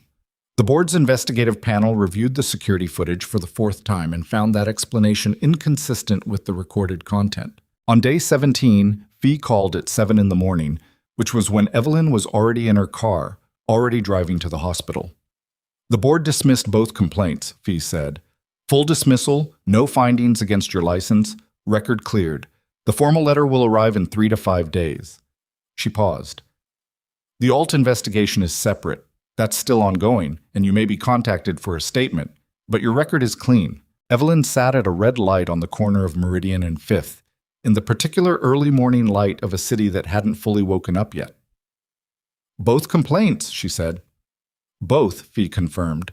The Hargrove filing was found to have been submitted without adequate factual basis. The Morrow County filing was flagged by the investigative panel as part of a potential pattern of retaliatory conduct pending the alt review. The light changed. She drove. The credentials committee at the county level, Fee continued, issued its preliminary finding on Holt yesterday evening. I received it an hour ago. His privileges at Hargrove and all affiliated institutions have been suspended pending a formal hearing. The board has 30 days to schedule it. A pause. Given the documentation, the hearing is likely to result in a formal reprimand and a required ethics and supervision period before any reinstatement of privileges. Not revocation, Evelyn said. Probably not. He's been a physician for 20 years and this is his first formal proceeding. The misrepresentation was documented, but he resigned before it escalated further. Fee's voice was measured. It's a significant consequence. It will follow him. It's not the end of his career, but it's not nothing either. She thought about what she had told Linwood. I'm not looking to end his career. She held that. It was still true. What she wanted had never been his destruction. She didn't have the appetite for that, and she hadn't pretended to. What she wanted was for the record to be accurate, and for the people who had been protected by inaccurate records to stop being protected that way. That had happened. The record was accurate now. What about alt? She asked. That's going to take longer. The board moves slowly on physicians with long practice histories. But the pattern is documented now. 3 nurses, same mechanism, same window of time. That's not something they can look at and call coincidence. Fee paused. His prescribing pattern is also being reviewed by the DEA as a separate matter, which I think you anticipated when you filed the original safety concern. I hoped, Evelyn said. I didn't know. You were right to file it, Fee said. I know, Evelyn said. That's why I did. The formal letter arrived from the State Medical Board on day 20. She read it at her kitchen table at 6 in the morning before her shift, with coffee that was hot because she had made it 3 minutes before, in an apartment that was small and functional and had a window that faced east and caught the early light when the sky was clear. The letter was 3 pages. It confirmed the dismissal of both complaints, cited the basis for each dismissal in the formal language of the board's investigative process, and included a notation that a copy had been entered into the permanent licensing record, indicating that the complaints had been reviewed and found to lack merit. It was signed by the board chair and 2 panel members. She read all 3 pages. She set it on the table. She thought about the 2 nurses at Morrow County who had filed statements. She didn't know their names. She would probably never know their names. They had gone through the same mechanism, the same board complaint, the same process of having their professional integrity questioned by someone who had decided that their integrity was a threat to his. And they had done it without the particular combination of external documentation that Evelyn had been able to assemble, which meant they had probably had a harder time of it. She thought about what it cost a person to file a safety concern about a physician, the specific arithmetic of it, the certainty that you were right against the certainty that you would pay for being right, the way that payment would come not in a single confrontation, but in accumulated institutional friction, in complaint language and administrative process, and the slow erosion of the professional standing that you had built. She thought about the nurses who did it anyway, the ones who filed and stayed and fought through the process, the ones who filed and left and rebuilt somewhere else, the ones who had seen the mechanism clearly enough to be afraid of it and had filed anyway because the patients in those emergency departments were real people with real bodies, and somebody's inappropriate prescribing pattern was going to hurt them eventually, and that fact outweighed the personal cost. She thought about this fact that she had been all three of those nurses at different points in her life. Afraid and filing anyway, leaving and rebuilding, staying and absorbing the friction, and not letting it change the fundamental direction of the work. She had never been good at letting things change the fundamental direction of the work. She finished her coffee. She got ready for her shift. On the morning of her 62nd shift at Hargrove Memorial, the sky over Caldwell was clear for the first time in 3 weeks. A hard, clean blue without a cloud in any direction. The kind of sky that belonged to early winter before the serious weather arrived. She parked on level 2 and walked to the staff entrance and badged in and moved through the corridor toward the ER with the particular clarity of a person who has been in a complicated situation for a long time and has arrived, finally, at the other side of it. The floor was running 4 patients when she arrived for handoff. Brenda was at the nursing station. She had been at the nursing station every morning Evelyn had come in since the announcement, and Evelyn had stopped reading this as pointed and started reading it as what it probably was. A charge nurse reestablishing, quietly and without ceremony, what her relationship to the floor was. "How many holding?" Evelyn asked. "2 in the waiting room. One's a possible fracture, one's GI complaint. The fracture I'd take first." She slid a chart across the counter. "And there's something else." Evelyn looked up. "Schultz wants to see you at 8, Brenda said. "His office. He said to come when you've had a chance to settle in." "About?" "He didn't tell me." A pause. "He looked not like something was wrong. The other thing." She took the fracture chart and went to the waiting room. Schultz's office was on the 3rd floor, corner position, with windows that faced both the parking structure and the east courtyard. He was behind his desk when she arrived at 8:05, and he stood when she came in, which she noted because he hadn't done that before. There was another person in the room. A woman, late 50s, in a suit that was not the suit of a hospital administrator. Something with more weight to it, the kind of suit that said she went to buildings where suits were a language rather than a uniform. She stood near the window with the posture of someone who had been in enough rooms to be comfortable in any of them. "Evelyn Marsh," Schultz said. "This is Dr. Margaret Howell. She's the director of the Velmar County Regional Trauma Consortium." Howell extended her hand. Evelyn shook it. "Sit down," Schultz said. "Both of you." She sat. Howell looked at her with the direct, assessing gaze of someone who had already reviewed a great deal of information about the person she was looking at and was now performing the final step of reconciling it with the physical reality. "I've reviewed your complete file," Howell said, "both the board record and the clinical documentation from the past 3 weeks. I've also spoken with Sergeant Major Rourke and Dr. Price, Advanced General." She paused. "And I've spoken with Linwood, who describes your documentation practices as among the most rigorous she's reviewed in her career." Evelyn waited. "The consortium is in the process of developing a regional trauma nursing standards program," Howell said. "It will operate across 7 hospitals in this county and 2 adjacent counties, standardizing mass casualty protocols, advanced skill certification for emergency nurses, and inter-facility response coordination." She looked at her directly. "We've been looking for someone to lead the clinical training and standards development component for 14 months. We have not found the right person." The room was quiet. "I'm a floor nurse," Evelyn said. "You were a combat medic instructor with the 75th Ranger Regiment for 4 years, Howell said. "You developed and ran the advanced TCCC curriculum that is still in use. You have field experience in mass casualty management, tactical medicine, and emergency procedure under non-standard conditions that is, to put it plainly, rare in civilian nursing. And you have, in the past 2 weeks, demonstrated clinical judgment and documentation discipline that any institution would want setting its standards." She paused. "The position is called Regional Trauma Nursing Educator. It would be a consortium appointment, not a hospital-specific one. You would design the curriculum, certify instructors, and run the training program across all 9 facilities. Evelyn sat with it. She thought about what Rourke had said, the offer he'd made that she wasn't ready to hear.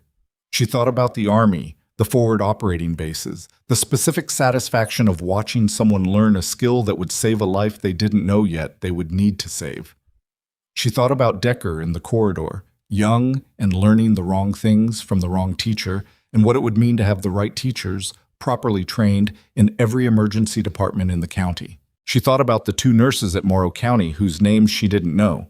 Is the floor nursing component negotiable? She asked. Howell's expression shifted slightly. Meaning? I want to keep clinical shifts, part-time, limited, but I want to stay on the floor.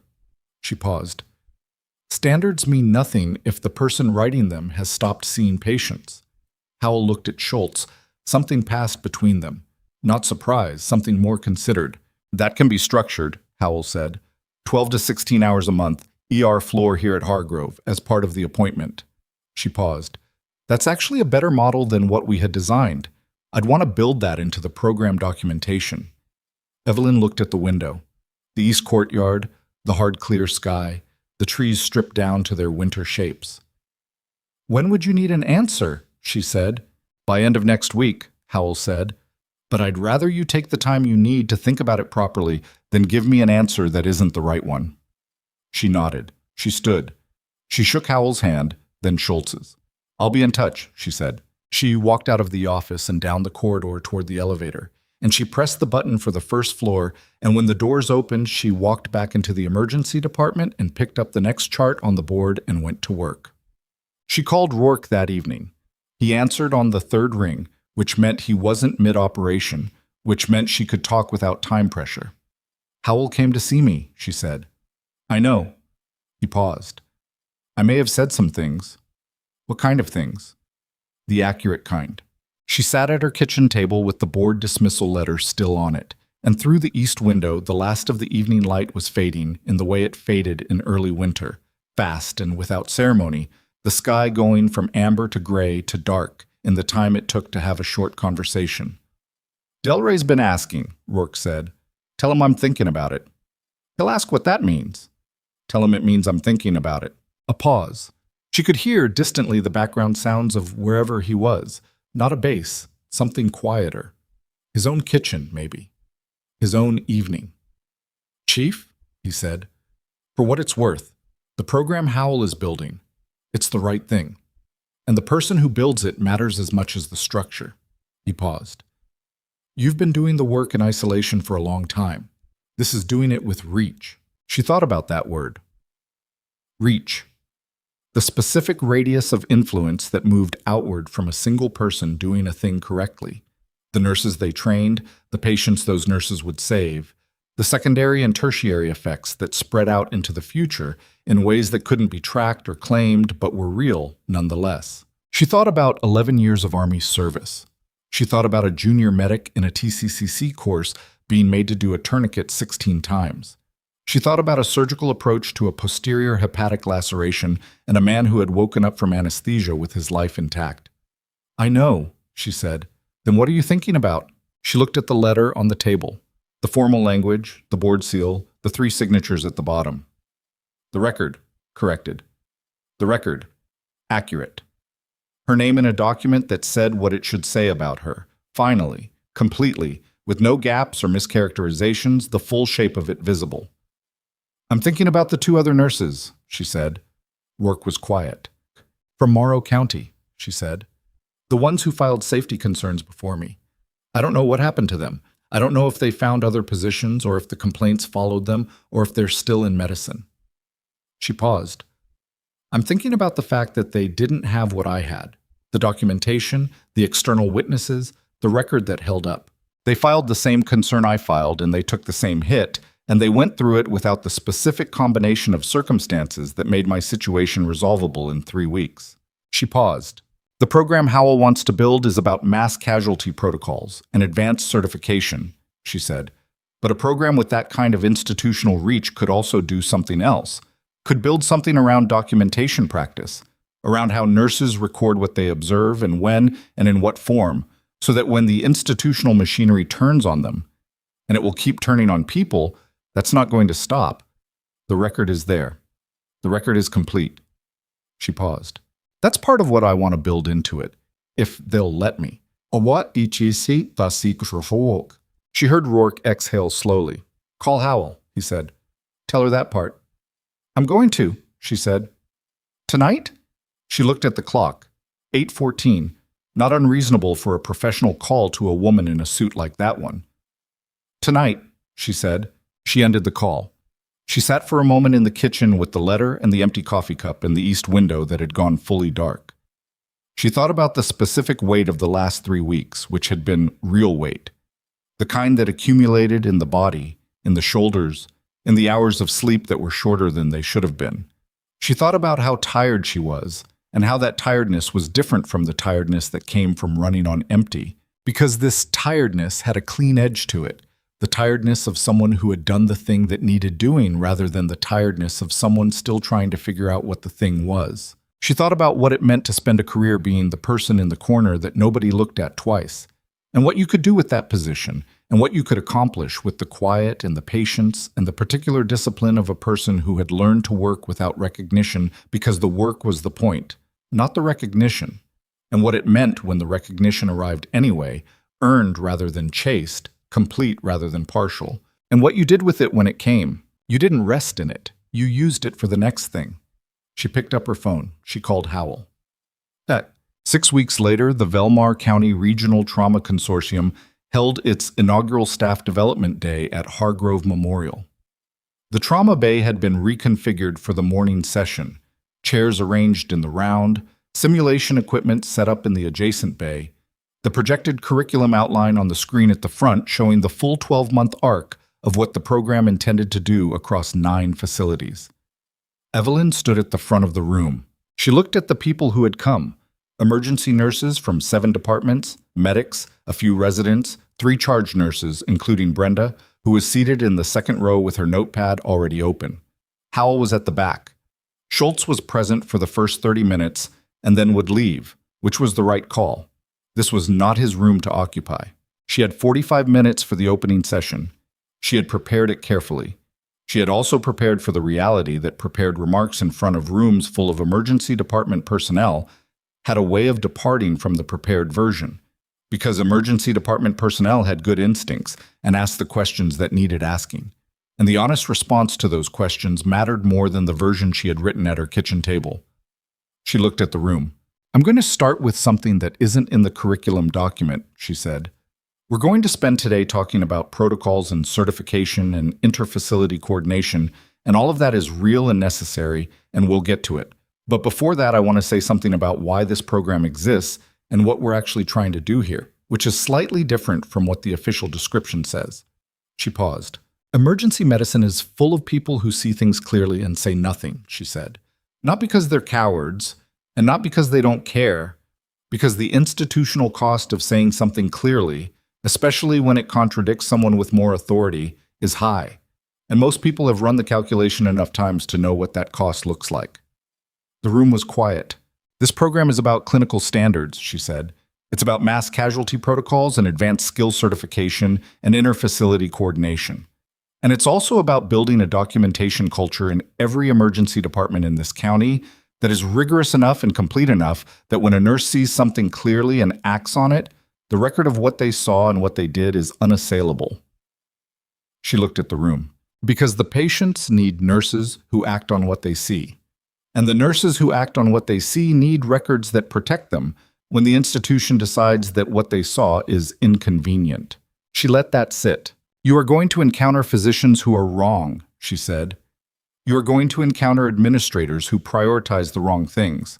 You are going to be in rooms where the person with the most authority is not the person with the best information, and you are going to have to decide in real time what to do with that. This program is not going to make that decision for you. What it's going to do is make sure that when you make that decision, you know how to document it so clearly and completely that no one can take it from you afterward. She paused one more time. The most powerful thing a nurse carries in an emergency department is not a procedure, she said. It's the record. The contemporaneous, specific, accurate record of what was happening and what they did about it and why. That record is what saves patients when it's written in real time, and it's what saves nurses when they're called to account for what they did. She looked around the room. So she's. We're going to spend this year building the habit of that record into every department represented in this room. And I promise you, Chase, if you build that habit, if you make it as automatic as the clinical skills we're going to certify, you will be harder to dismiss, you will be harder to silence, and you will be harder to throw away. She picked up the curriculum document from the table. Okay, she said, let's get to work. Or, the session ran 4 hours. At the end of it, Brenda found her in the corridor, notepad in hand, with the expression of someone who had been taking notes so thoroughly that her hand hurt. Question, Brenda said. Go ahead. The documentation protocol you outlined for mass casualty triage, the real-time timestamping on every clinical decision, is that part of the mandatory certification or the recommended standard? Mandatory, Evelyn said. Brenda wrote it down. Then she looked up. It's a good program, she said. It's going to be a good program, Evelyn said. It's not one yet. Brenda almost smiled. Right.